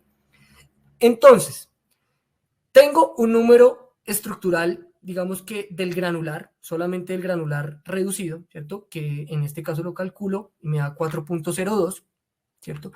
Y con este número estructural ahora sí me puedo devolver. Como este es el número estructural del granular, ahí no tuve en cuenta el paquete, perdón, ahí no tuve en cuenta el asfalto, solamente el granular equivalente. Entonces puedo decir, bueno, este es el número estructural del granular equivalente, ahora sí quiero ver cómo este número estructural lo represento en los espesores de la capa de subbase y base. Entonces, nuevamente, me devuelvo con la misma expresión, siempre trabajamos con la misma expresión, y voy a tener en esta ecuación dos incógnitas. ¿Cuáles son las dos incógnitas? Pues los espesores de capa, tanto de la subbase como de la base. Y aquí es cuando les digo que es criterio de la persona, del diseñador, cuál voy a optimizar. ¿Qué es lo más fácil? Se puede fijar el de la base, ¿cierto? Que se puede dejar igual al de la estructura inicial y revisar cuánto optimicé el de la subbase. O incluso puedo decir, venga, fijo el de la base, pero no lo voy a fijar igual al de la estructura inicial, sino voy a fijarlo, por así decirlo, 5 centímetros por debajo. ¿Por qué tendría yo este criterio? Porque de pronto me doy cuenta que la subbase tiene un espesor muy similar al de la base y entonces al optimizarla me puede quedar más de menor espesor que el de la base. Entonces digo, curémonos en salud, reduzcamos un poco la base y reduzcamos un poco la subbase y que la estructura al final sea coherente. Entonces aquí fijamos el espesor de la base en 9.84 pulgadas y hallamos cuál es la reducción en la subbase. Finalmente me da un espesor de subbase de 16.53 pulgadas que aproximamos a 42 centímetros o que equivalen a 42 centímetros y que más bien aproximamos constructivamente a 45 centímetros.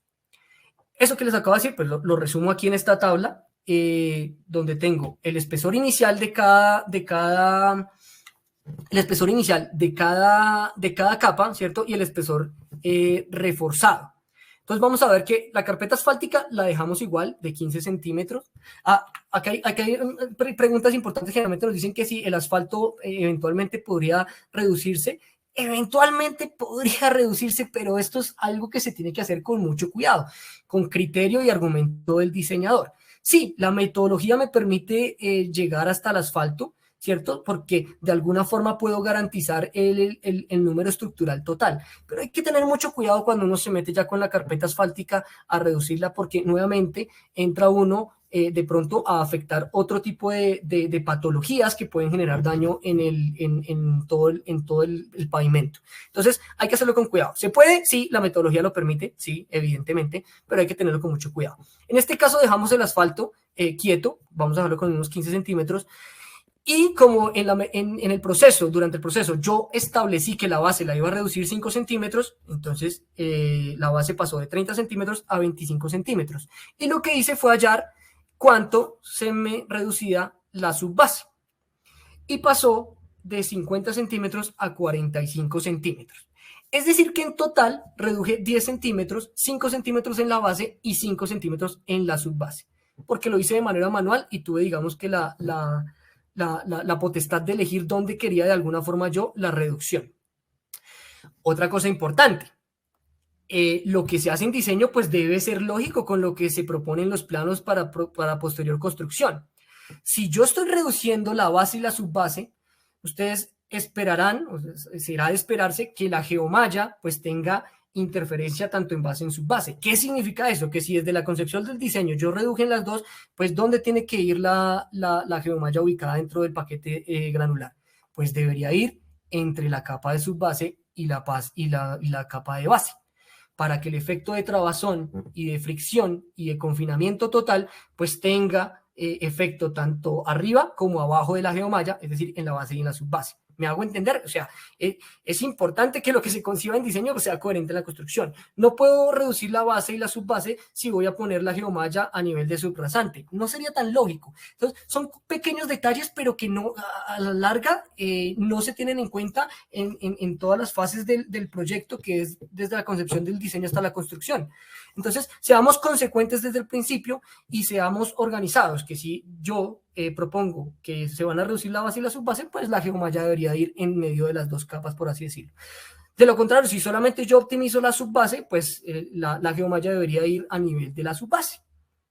O viceversa, si solamente está para la base, pues a nivel de la base. Hay que ser un poquito consecuentes con eso. Eso es un pequeño detalle, digamos, relacionado con la consecuencia en nuestros proyectos. La revisión final que podemos hacer es de nuestra estructura optimizada con los nuevos espesores incluyendo el LCR dentro de la matemática o dentro de la ecuación, hallar el nuevo número estructural. Este número estructural que yo haya allí, pues tiene que ser o igual o superior, obviamente, al número estructural inicial que yo tenía en la estructura inicial calculada, ¿no? En la estructura dada. Entonces, esto es muy importante. El chequeo final, donde comprobamos que efectivamente el número estructural es igual o superior al número estructural inicial. Entonces, aquí tenemos el ejemplo de diseño con Geosoft. Permítame 2 segunditos, vamos a mirar si hay alguna pregunta adicional hasta el momento. A ver, tenemos una pregunta de si se diseña la geomalla entre la base y subbase o se coloca el geotextil entre ambos. Bueno, sí, efectivamente lo acaba de mencionar. Si coincido el diseño para reducir base y subbase, pues uno debería poner la geomalla en medio de estos dos granulares, ¿no? No necesariamente allí ya no se necesita geotextil. El uso del geotextil tiene que ser coherente con la necesidad del proyecto. Nuevamente insisto, el geotextil del que hablábamos inicialmente era un geotextil de separación entre subrasante y subbase. ¿Por qué? Por las condiciones de X o Y proyecto, pues puede que la subrasante necesite de una separación para que no haya contaminación entre agregados y el material de subrasante. No siempre se necesita el geotextil acompañado de la geomalla. Eso es la respuesta para lo que está preguntando aquí Lucas Cabanillas. No siempre se requiere el geotextil. Hay que saber cuándo sí y cuándo no, dependiendo de las condiciones locales. A ver, ¿qué tenemos aquí? Nos pregunta Gloria Amparo que si cuando hay movimiento de tierra el granulado queda estable dentro de la geomalla. Digamos que como vamos a ver en el proceso constructivo, hay unos procesos constructivos que garantizan que haya este efecto de confinamiento total del material a través de la geomalla, y es que pues debe haber una extensión de material, que ya sabemos que ese material tiene que cumplir con cierta granulometría, que tiene que ser coherente con la apertura de la geomalla, ¿sí? Esto me va a garantizar que el material se incluya dentro de la geomalla. Después, digamos que la extensión del material también tiene ciertos requerimientos, tiene que uno extender aproximadamente 15 centímetros de material para que no vaya a haber daño sobre la geomalla al paso de maquinaria pesada, y después tiene que haber un proceso de compactación que obviamente vaya acorde a las exigencias de la compactación, del nivel de compactación que esté especificado para el proyecto, y esa compactación a su vez me va a ayudar a aumentar y a garantizar el efecto trabazón y el efecto de confinamiento de la geomalla. A ver, ¿qué tenemos por acá?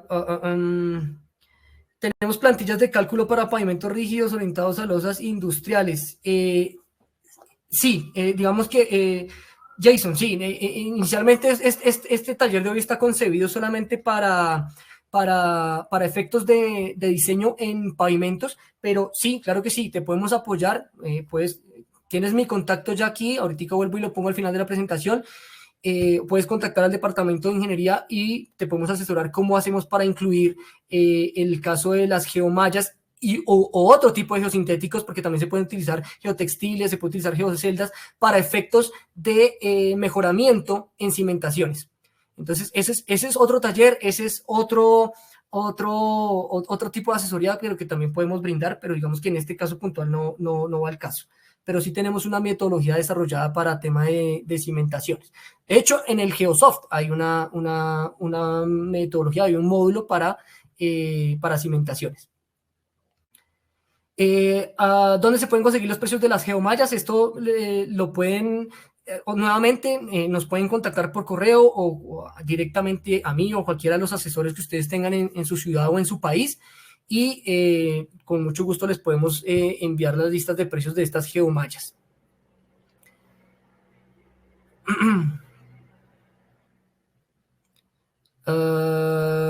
Hablan aquí. Bueno, aquí hay algunas preguntas, pero ya las he venido contestando a través de lo que he venido conversando. Denme un segundo.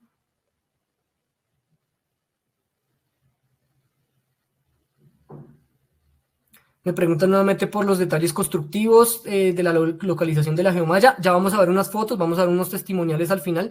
Ahí con las fotos nos damos cuenta del detalle constructivo.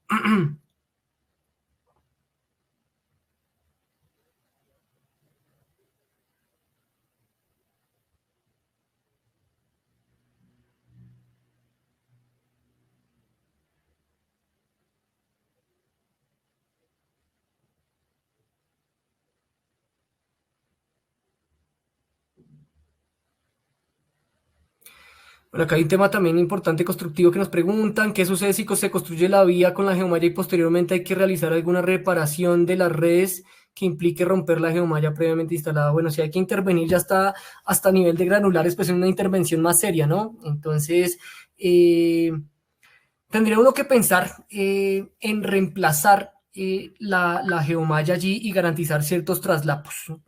Dependiendo de la afectación, de qué tanto rompes la geomalla, tendrías que garantizar traslapos hasta de 1 metro.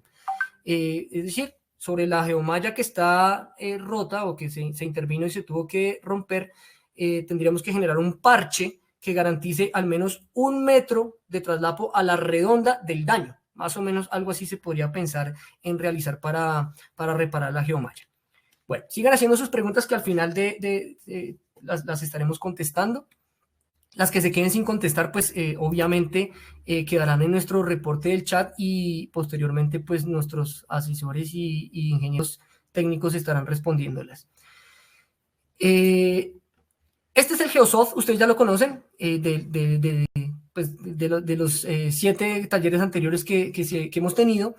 Esta es nuestra entrada o nuestra pantalla principal, donde están todos nuestros módulos. Como les decía inicialmente, al principio tenemos nuestro módulo de refuerzo con geomallas en el módulo 6. Damos clic allí, hay una breve introducción de lo que nos permite hacer el módulo. Vamos a generar un nuevo proyecto, ¿cierto? Vamos a generar un nuevo proyecto que le vamos a llamar taller. El nombre del proyecto es Taller de Geosoft. Aquí podemos digitar pues todos los datos de nuestra empresa. Y el módulo inicia así. Nos inicia permitiendo o nos inicia preguntando si tenemos un diseño previo de la estructura de pavimento. Es decir, la idea del módulo es incluir una geomalla que me permita ver si puedo optimizar o no las capas del granular. Entonces, si ya tengo el diseño previo, pues le voy a decir que sí, que ya lo tengo y entro directamente a generar la optimización a través de la geomalla, o puedo utilizar este módulo para diseñar relativamente fácil a través de la Ashton 93. Entonces, hagámoslo así, digámosle que no tenemos aún un diseño y que lo vamos a necesitar. Esto nos lleva aquí a la pestaña de diseño de la Ashton. Ya vimos en nuestra presentación estos parámetros estadísticos, estas variables iniciales que se utilizan para calcular o estimar un número estructural requerido. La confiabilidad, podemos entrar aquí a nuestras ayudas. Es lo bueno de este es muy amigable este software y vienen ayudas muy interesantes para las personas que de pronto no tengan experiencia en determinadas aplicaciones. Digamos, en el caso de la confiabilidad, sabíamos que aquí había un tema de incertidumbre de las variables, como decíamos en la presentación. La confiabilidad, bajo esta metodología, digamos que está relacionada con el tipo de vía que yo estoy diseñando. Entonces, si es un tipo de vía importante, de gran importancia, la confiabilidad tiene que ser mayor. Tengo que determinar que haya una confiabilidad superior al 80%. También me indica o me da unos valores de referencia dependiendo si la vía es urbana o es interurbana. Entonces, este tipo de ayudas le ayudan a uno a decidir un poco qué valores vamos a utilizar. Vamos a decir que esta es una vía importante, de relevancia urbana, entonces vamos a dejar la confiabilidad del 30%, perdón, del 90%. Esto, la confiabilidad, está asociada a, o está normalizada en fractiles digamos, en porcentajes de fractil, de desviaciones estándar. Entonces, esto, digamos que la confiabilidad matemáticamente o estadísticamente se traduce en el Z sub R, que es lo que mencionan allí en la ecuación de la Ashton, pero es confiabilidad. Está representando la confiabilidad que nosotros determinamos como diseñadores. Hay otro parámetro que es la desviación estándar, que está relacionada nuevamente con algunos incertidumbres que pueden haber en la estimación de ciertas variables, en especial en el tránsito.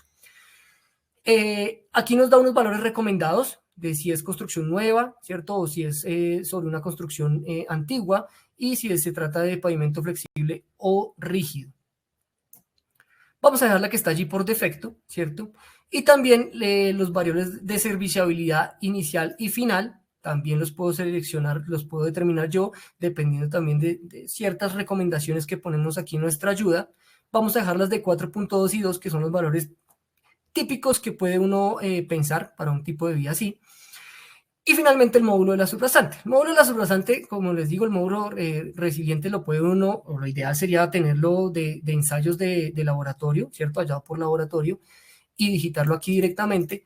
O pues si tiene uno el CBR, pues podría uno utilizar algunas de estas correlaciones que también allí mencionamos, o las correlaciones que ustedes como especialistas utilicen dependiendo del tipo de material, ¿no? Estas correlaciones pues pueden ser mejores unas que otras dependiendo del tipo de material con el que uno esté trabajando. Nuevamente vamos a dejar el que está allí por defecto de 3000 PSI.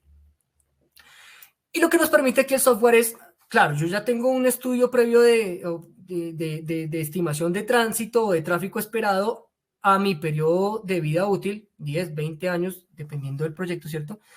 El ejercicio nos decía que era de 10 millones de ejes. Vamos a poner aquí 10 millones de ejes. y el programa nos calcula cuál es el número estructural requerido o la competencia mecánica requerida para el pavimento que vayamos a diseñar. En este caso, 6.2 es el número estructural. Vamos a pasar a la siguiente pestaña. Y aquí lo que vamos a hacer es lo siguiente. Como estamos diseñando porque no tenemos una estructura previa, aquí digitamos nuestro CBR subrasante. Vamos a devolvernos aquí el ejemplo y vamos a ver las condiciones iniciales. Decía que el CBR era de 7.3. 7.3, digitamos aquí. El número de capas es el concreto asfáltico más 2 capas de granulares. Entonces seleccionamos 2 capas granulares y empezamos a digitar aquí en cada uno de estos recuadros la estructura que tenemos en nuestro ejercicio. Ojo, pues digamos que aquí uno pondría, digamos, si no tengo determinada la estructura, pues lo que hace uno es empezar por los coeficientes de capa y por los coeficientes de drenaje. Entonces empecemos así, por el coeficiente de capa, 0.41 por acá, 0.14 y 0.12 para las capas de granulares. Y los coeficientes, dice aquí el ejemplo que contamos con materiales con buen drenaje y de pronto con una exposición baja, entonces los coeficientes los podemos asumir iguales a 1. Digamos que aquí si no tuviéramos nosotros determinada la estructura, lo que empezaríamos es a revisar qué espesores de materiales pues me generan un número estructural superior al requerido calculado en la pestaña anterior. Aquí abajo nos dice, vea, el número estructural que usted requiere es 6.12. Como nosotros ya tenemos aquí el ejemplo, sabemos que los espesores son 15, 30 y 50, vamos a poner estos mismos espesores, 15, 30 y 50. Vamos a ver cuál es el número estructural que calcula y resulta ser 6.44 superior al número estructural requerido 6.12. ¿Qué podríamos hacer aquí de entrada? Pues no, significa que no es necesario 50 centímetros, sino que son 45 centímetros requeridos en la subbase. Y aquí ya el número estructural se ajusta un poco más a 6.2, que es pues, acorde al requerimiento. Digamos que esto sería la forma coherente, ¿cierto? De generar una estructura optimizada sin utilizar la geomalla todavía, sino solamente el paquete, los espesores del paquete estructural, del paquete granular. Para efectos prácticos, digamos que el ejercicio está determinado con 50 centímetros, vamos a dejarlo así, no importa que el número estructural quede en este momento pues, superior al requerido. Y vamos a utilizar la geomalla 2020, que es la geomalla que inicialmente propone el ejercicio, pero pues aquí tenemos 4 geomallas. ¿Qué es lo interesante? Que uno puede ir y volver en el software, ¿cierto? Entonces puedo ver cuánto optimizo con una geomalla y ver si las otras geomallas eventualmente me optimizan más mi estructura. Importante, dependiendo del país donde ustedes estén, pues conocer cuál es la disponibilidad de estas geomallas, ¿no? Porque desafortunadamente las 4 referencias no están en todos los países de Latinoamérica. Es importante asesorarse del proveedor local cuáles son las geomallas con las que se cuentan comercialmente. Entonces, en este ejercicio vamos con la geomalla 2020, vamos a ir a la siguiente pestaña, que ya es una pestaña de resultados. Todo lo que nosotros hicimos ahorita manualmente, el programa lo hace automáticamente, ¿cierto? Y aquí me compara las 2 estructuras. La estructura reforzada ya de entrada me está diciendo que hay una optimización de 10 centímetros en la carpeta, en la capa número 2, es decir, la de subrasante. Aquí vemos una primera diferencia entre lo que hicimos manualmente y lo que hicimos en el software, y es que manualmente nosotros pudimos determinar que la optimización la queríamos en la base y en la subbase, 5 centímetros y 5 centímetros.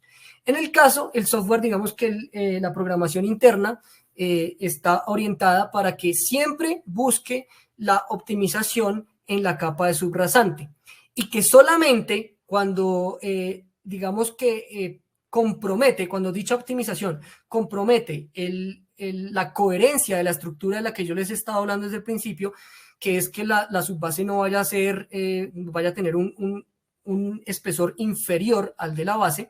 Si compromete esa coherencia constructiva y técnica, entonces ahí sí el software revisa si debe reducir primero la base antes de reducir la subbase. Entonces eso digamos que es la inteligencia de algoritmo que tiene esta nueva versión del software. Pero en este caso puntual vemos que la reducción de la subbase de 50 a 40 centímetros es coherente, ¿cierto? que la base queda de 30 y la subbase queda de 40 es coherente, entonces digamos que estaría bien allí. Abajo el programa nos muestra cuál fue el coeficiente LCR que utilizó. Podemos entrar a la gráfica para comprobarlo o revisar cuál sería el coeficiente de otras mallas en dado caso. Nos compara cuál es el espesor total de toda la estructura, pasa de 95 a 85 y el número estructural reforzado, no lo recuerda, dice es de 6.61, quedó superior al de la estructura inicial, 6.61 versus 6.44.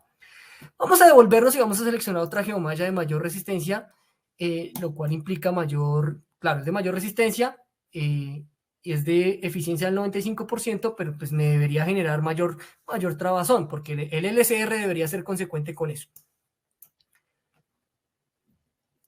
Vamos nuevamente para adelante y nos damos cuenta que a través de la geomalla 3030 de mayor LCR, pues me permite una mejor optimización de 15 centímetros.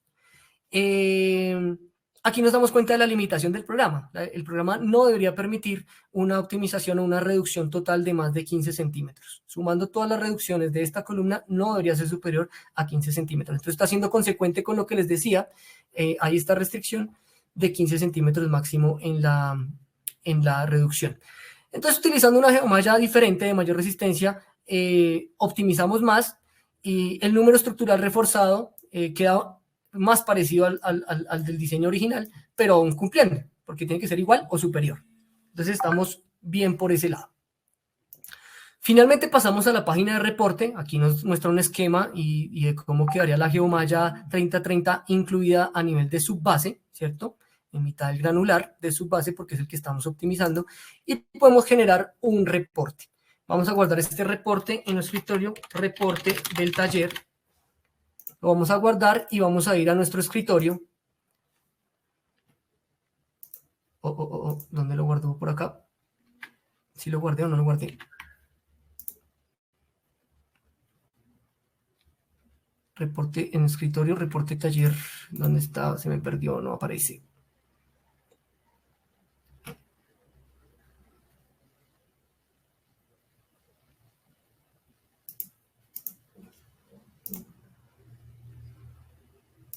Busquémoslo por acá.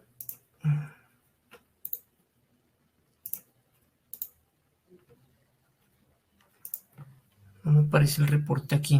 No sé qué le pasó. Se volvió loco el computador. Vamos a guardarlo en otro lado.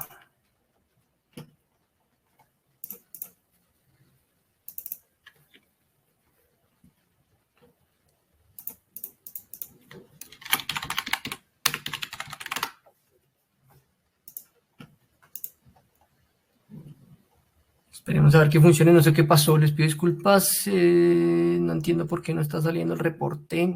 Me estaba saliendo hasta hace un momento, pero algo le pasó a mi computador y no está sacando el reporte. No lo estoy viendo, pero es cuestión más del computador que otra cosa.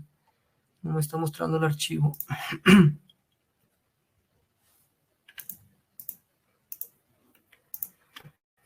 Bueno, siento decirles que no voy a poder mostrar el reporte. No entiendo por qué aquí sí me está saliendo reporte taller.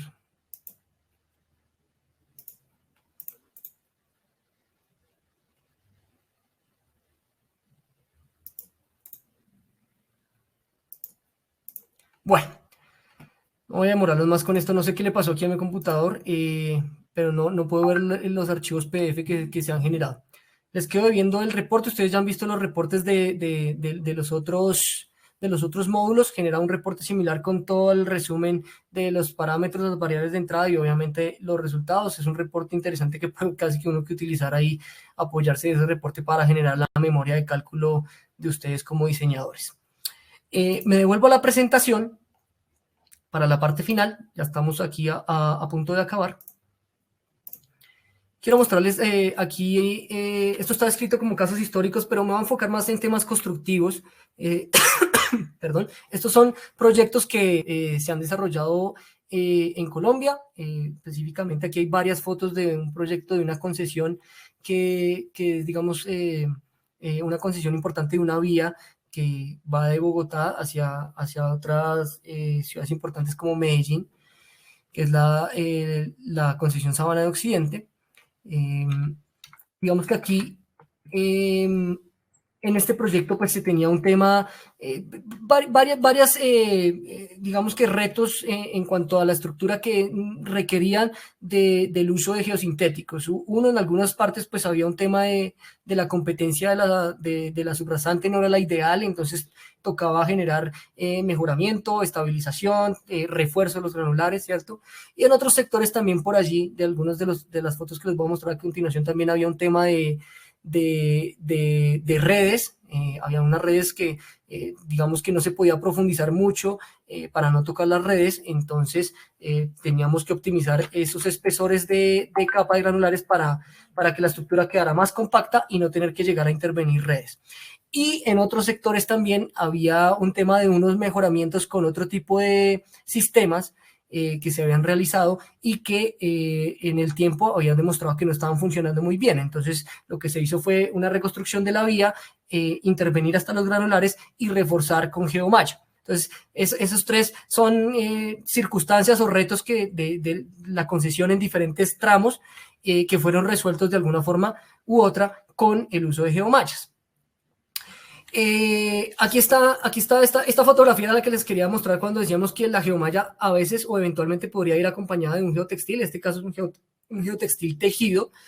Seguramente aquí se puso a nivel de la subrasante porque nuevamente la subrasante de pronto tenía un tema de requerir estabilización, de requerir separación por tema de mezcla de materiales. Entonces se recomienda el uso de un geotextil. Y en la parte superior instalamos la geomalla. A la pregunta que decían, ¿cómo instalo? ¿Primero la geomalla o primero el geotextil? Bueno, en este caso la respuesta es sencilla. Se instala primero el geotextil, que me genera separación, eventualmente estabilización, si el diseño lo requiere, que es otro módulo que ustedes ya vieron anteriormente. Entonces se puede primero poner el geotextil para estabilizar y posteriormente la geomalla, que sí va a tener un efecto de refuerzo en el granular que se disponga encima, que se extienda encima. Pero no siempre es así, ¿no? Ojo, no siempre es así. Viene después el proceso de descarga del material. Digamos que aquí se procura es que, o la recomendación es que la maquinaria pesada no pase encima directamente de la geomalla porque la puede dañar. El geosintético no es apto para el paso de tráfico directo sobre la geomalla. Lo que se busca es primero apilar el material en ciertas zonas, apilar el material y después ir extendiendo el material encima de la geomalla, y allí ya cuando hay 6 pulgadas o 15 centímetros más o menos de material dispuesto encima de la geomalla, ya el tráfico pesado puede circular sin ningún problema encima. Aquí está la extensión del material. Entonces se apoya uno de la maquinaria para ir extendiendo el material lo más uniformemente posible. Y después vendría el proceso de compactación con el compactador disponible en la zona, el compactador adecuado para el tipo de material con el que se esté trabajando, que logre obviamente las densidades requeridas por el diseño, que esto sí no es modificable. O sea, el hecho de usar una geomalla no significa que uno pueda modificar el tema de compactación y las densidades a lograr en el paquete estructural. Hay un tema de, pues en las curvas, la geomalla tiene que hacerse cortes. Hay que hacerse cortes en las curvas para ir moldeando la forma de la curva, garantizando unos traslapos mínimos. Entonces uno hace cortes que quedan finalmente como de estilo trapezoidal o casi triangulares, ¿cierto? Que tiene que ir acomodando y que tiene que ir traslapando uno al otro para irle dando el radio de giro en la curva. Hablando de traslapos, pues el traslapo de las geomallas de manera longitudinal pues depende también del CBR. Ya nos dimos cuenta que incluso en la metodología el CBR influye de forma importante en el aporte de la geomalla, pues constructivamente también, porque dependiendo del CBR que tengamos, vamos a tener mayor o menor traslapo. Entonces, CBRs muy bajos, vamos a tener traslapos casi de 1 metro, y CBRs ya un poco más competente, mayores al 3 al 4%, el traslapo va a ser de 30 centímetros. Como mínimo 30 centímetros de traslapo cuando tenemos las condiciones apropiadas.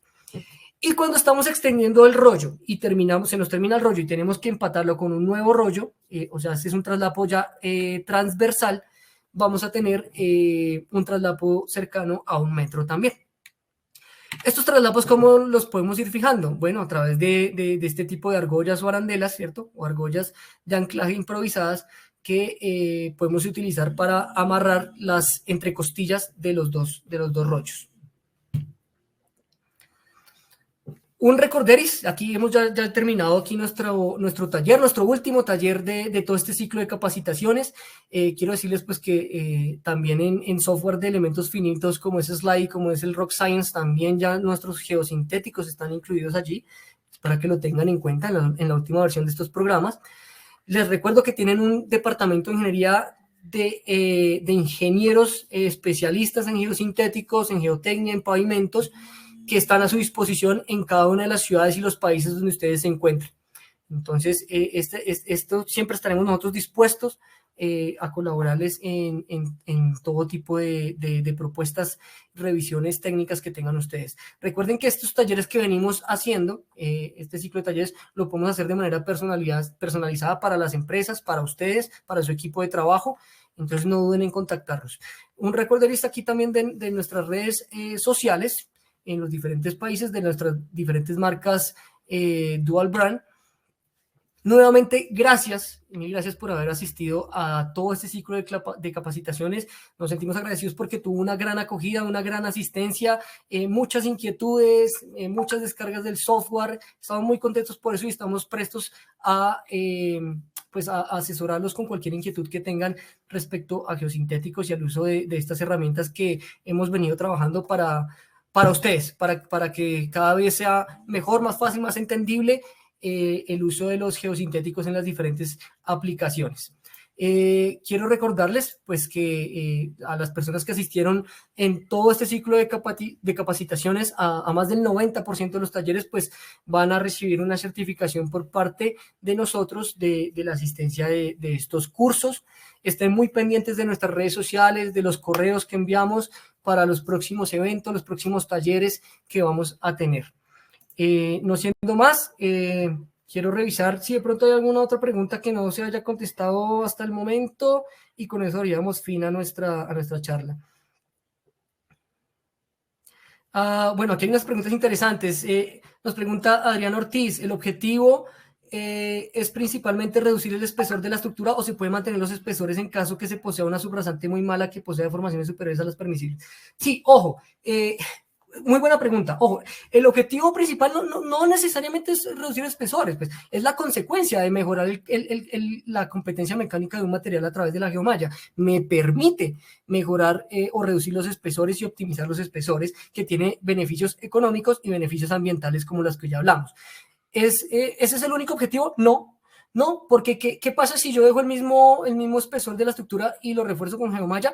Pues que voy a mejorar la competencia mecánica, digamos desde el punto de vista de diseño, voy a aumentar el número estructural de mi estructura y en términos de constructivos y de vida útil, pues voy a mejorar la durabilidad de la vía sustancialmente porque voy a tener un paquete o un pavimento, una estructura de pavimento completa con una competencia mecánica superior a la verdaderamente requerida. Entonces, sí, el geosintético se puede utilizar para alargar la vida útil y mejorar la estructura. Sí, no necesariamente tienes que optimizar el espesor, no, pero sí vas a tener un efecto de mejora en la competencia mecánica de toda la estructura, aumentando la vida útil. A la segunda parte de la pregunta, sobre si la subrasante tiene deformaciones superiores a las perfiles. Si tenemos una subrasante de bajos CBRs, hay que pensar en estabilizar. Entonces, si hay que pensar en estabilizar, como ustedes vieron en otros módulos, hay diferentes geosintéticos que pueden servir para la estabilización. Geotextiles tejidos, geomallas eventualmente también se puede revisar para estabilizar, ¿cierto? Y geoceldas también se podría pensar para estabilizar. Entonces tenemos una gama de geosintéticos que pueden ser utilizados para tal fin, para cuando la subrasante no tiene las condiciones adecuadas. En este caso puntual de hoy me enfoqué es en los granulares, en el paquete granular, cómo reforzar el paquete granular. No vimos cómo estabilizar mediante geomallas o otro tipo de geosintéticos. Ese es otro taller que ya se dictó y que si deseas, pues podemos perfectamente programar una capacitación personalizada para revisar el tema de estabilización a través de diferentes geosintéticos. Dice que si esto funciona para diferentes vías a nivel de afirmado sin asfalto. Por supuesto que sí, por supuesto que sí. digamos que lo veíamos al principio, incluso algunos mecanismos de refuerzo de la geomalla operan o tienen mayor validez en vías sin pavimentar, porque la transmisión de esfuerzos es completamente diferente. Entonces ahí la geomalla trabaja en otro tipo de mecanismos que refuerzan la estructura. Entonces sí, claro que sí, se pueden utilizar en vías sin pavimentar. En el software eventualmente lo podría uno diseñar poniendo el espesor de la carpeta de asfalto en cero. Pone uno el espesor en cero y ahí podría diseñar para una vía que no esté pavimentada. Dice que si tenemos evaluado el porcentaje de reducción de costos y tiempos de ejecución. Sí, esto es una pregunta muy específica, eso se tendría que evaluar específicamente para cada proyecto, pero te voy a dar unos porcentajes. Voy a empezar con el que ya mencioné y que no es menos relevante, que es el tema ambiental. En el tema ambiental podemos estar teniendo ahorros en emisiones de hasta superiores al 60%. En 60 y hasta el 80% de ahorro en emisiones digamos, de contaminantes a la atmósfera. Esto básicamente dado porque tenemos menos explotación del material y lo que se analiza allí, lo que se analiza para determinar este número que te estoy dando es comparar un volumen determinado de material explotado en cantera, cuántas emisiones me genera a la atmósfera versus o reducir ese material en un determinado porcentaje. Porcentaje que está dado por el uso del geosintético. Ahí donde el geosintético es el que propicia esa reducción ambiental. Importante, se tiene que evaluar para un proyecto específico. Importante conocer que estos cálculos ambientales se hacen para todo el ciclo de vida de la estructura, es decir, desde el momento en que se explota el material,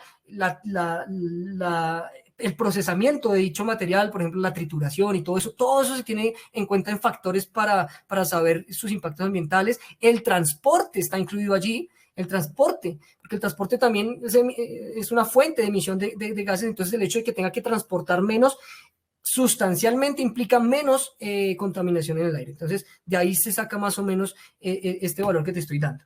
En temas de costos, puede ser, también depende del volumen que uno optimice, puede ser superior al 35% en temas de costos y en ejecución en obra también pueden ser porcentajes similares lo que hemos evaluado, ahorros de tiempo de más del 30% en ejecución, porque pues tenemos que extender menos material, entonces compactación de menos material, todo eso implica ahorros en tiempos en obra, pero lo que te digo, estos son valores generales que te estoy dando, pero esto tendría que, digamos que estudiarse específicamente para cada proyecto puntual porque varía dependiendo de cada proyecto.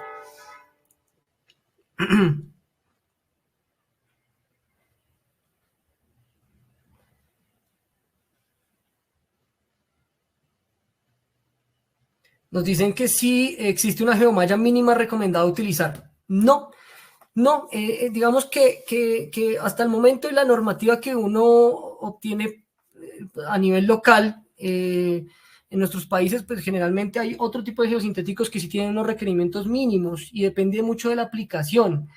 Para temas de estabilización y separación, sí hay requerimientos mínimos en los geosintéticos. Para el refuerzo, el refuerzo ya no, digamos que tiene una funcionalidad diferente a cuando hablamos de separación y cuando hablamos de separación y estabilización. Separación y estabilización es algo necesario bajo ciertos parámetros, ¿cierto? Se hace necesario, entonces sí hay unos requerimientos mínimos por las diferentes normativas internacionales y locales para los geosintéticos que utilizan allí, pero en el caso de refuerzo ya es algo como una opción, ya que si estamos viendo el refuerzo como un tema de optimización, pues no hay, digamos que ningún parámetro mínimo a utilizar allí. Esto tiene que revisarse todo desde el diseño. Tiene que revisarse desde el diseño para determinar cuál es la geomalla más apropiada.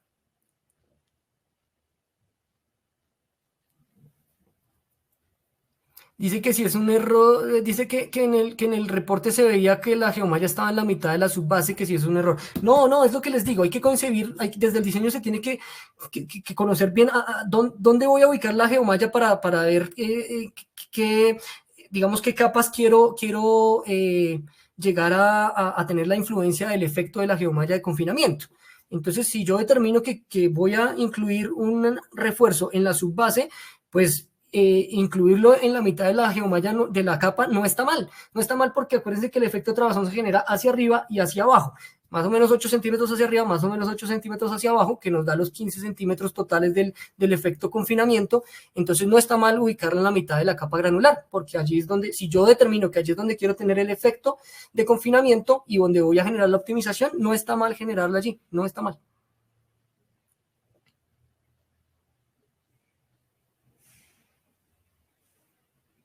Nos preguntas por los traslapes de la geomalla y los geotextiles, ya más o menos les di la guía en las últimas diapositivas.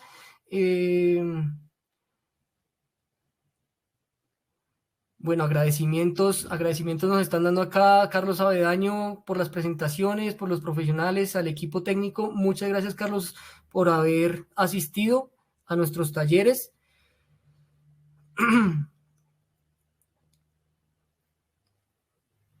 Vida útil de la geomalla, ¿se puede reutilizar? Esta es una muy buena pregunta. ¿Cuál es la vida útil de la geomalla? Mira, esto es una pregunta que nos hacen en todos los geosintéticos. La vida útil como tal de los materiales geosintéticos es altísima porque vienen de polímeros. Son hechos de polipropileno, de polietileno, de poliéster. Como tal, por la materia prima ser polímeros, que valga la palabra, de alguna forma son plásticos, de alguna forma su durabilidad en el tiempo es larguísima, lo cual es buenísimo para la ingeniería. Utilizar materiales que no se degraden y que duren décadas es buenísimo. Entonces, por tema del material, créeme que el material no va digamos, no va a degradarse, va a estar allí durante décadas y décadas. Entonces, lo compara uno contra los tiempos de diseño y de vida útil de las estructuras y se da uno cuenta que el material va a estar por encima de eso. Entonces uno diseña una vida para 10, para 15, para 20 años. Te garantizo que para ese tiempo de vida útil los geosintéticos van a estar en términos del material, en términos ¿cómo se dice? De la estabilidad del material, van a estar allí. ¿Sí? El material no va a sufrir ningún tipo de degradación porque son polímeros. Pero sí, ya en términos mecánicos y todo, los geosintéticos van sufriendo diferentes procesos. Obviamente, si son cargados, como todo material, van a estar sufriendo de cargas constantes y todo. En el caso de los pavimentos de cargas repetitivas y cíclicas, pues entonces sí va a haber cierta degradación, como cualquier uno de los materiales y sus propiedades mecánicas se van viendo afectadas en el tiempo. Pero ahí es donde, digamos, la calidad de los fabricantes, de los proveedores, pues tienen que garantizar que esas propiedades mecánicas perduren por lo menos por el tiempo de vida útil de las estructuras. Entonces, este tipo de geosintéticos, las geomallas, están concebidas para que precisamente sus propiedades vayan acordes a los tiempos de vida útil de las estructuras. Entonces, por ese lado del tiempo de vida útil no hay que preocuparse, siempre y cuando el geosintético trabaje de la forma correcta y no hayan factores externos que pues vengan a irrumpir en las propiedades del geosintético, pues va a estar allí trabajando por el tiempo de vida útil diseñado. Bueno, creo que estas son la mayoría de preguntas y ya son las 11 de la mañana, ya con esto damos terminada nuestra sesión. Muchas gracias a todos y estén pendientes de todas las noticias que tenemos para ustedes.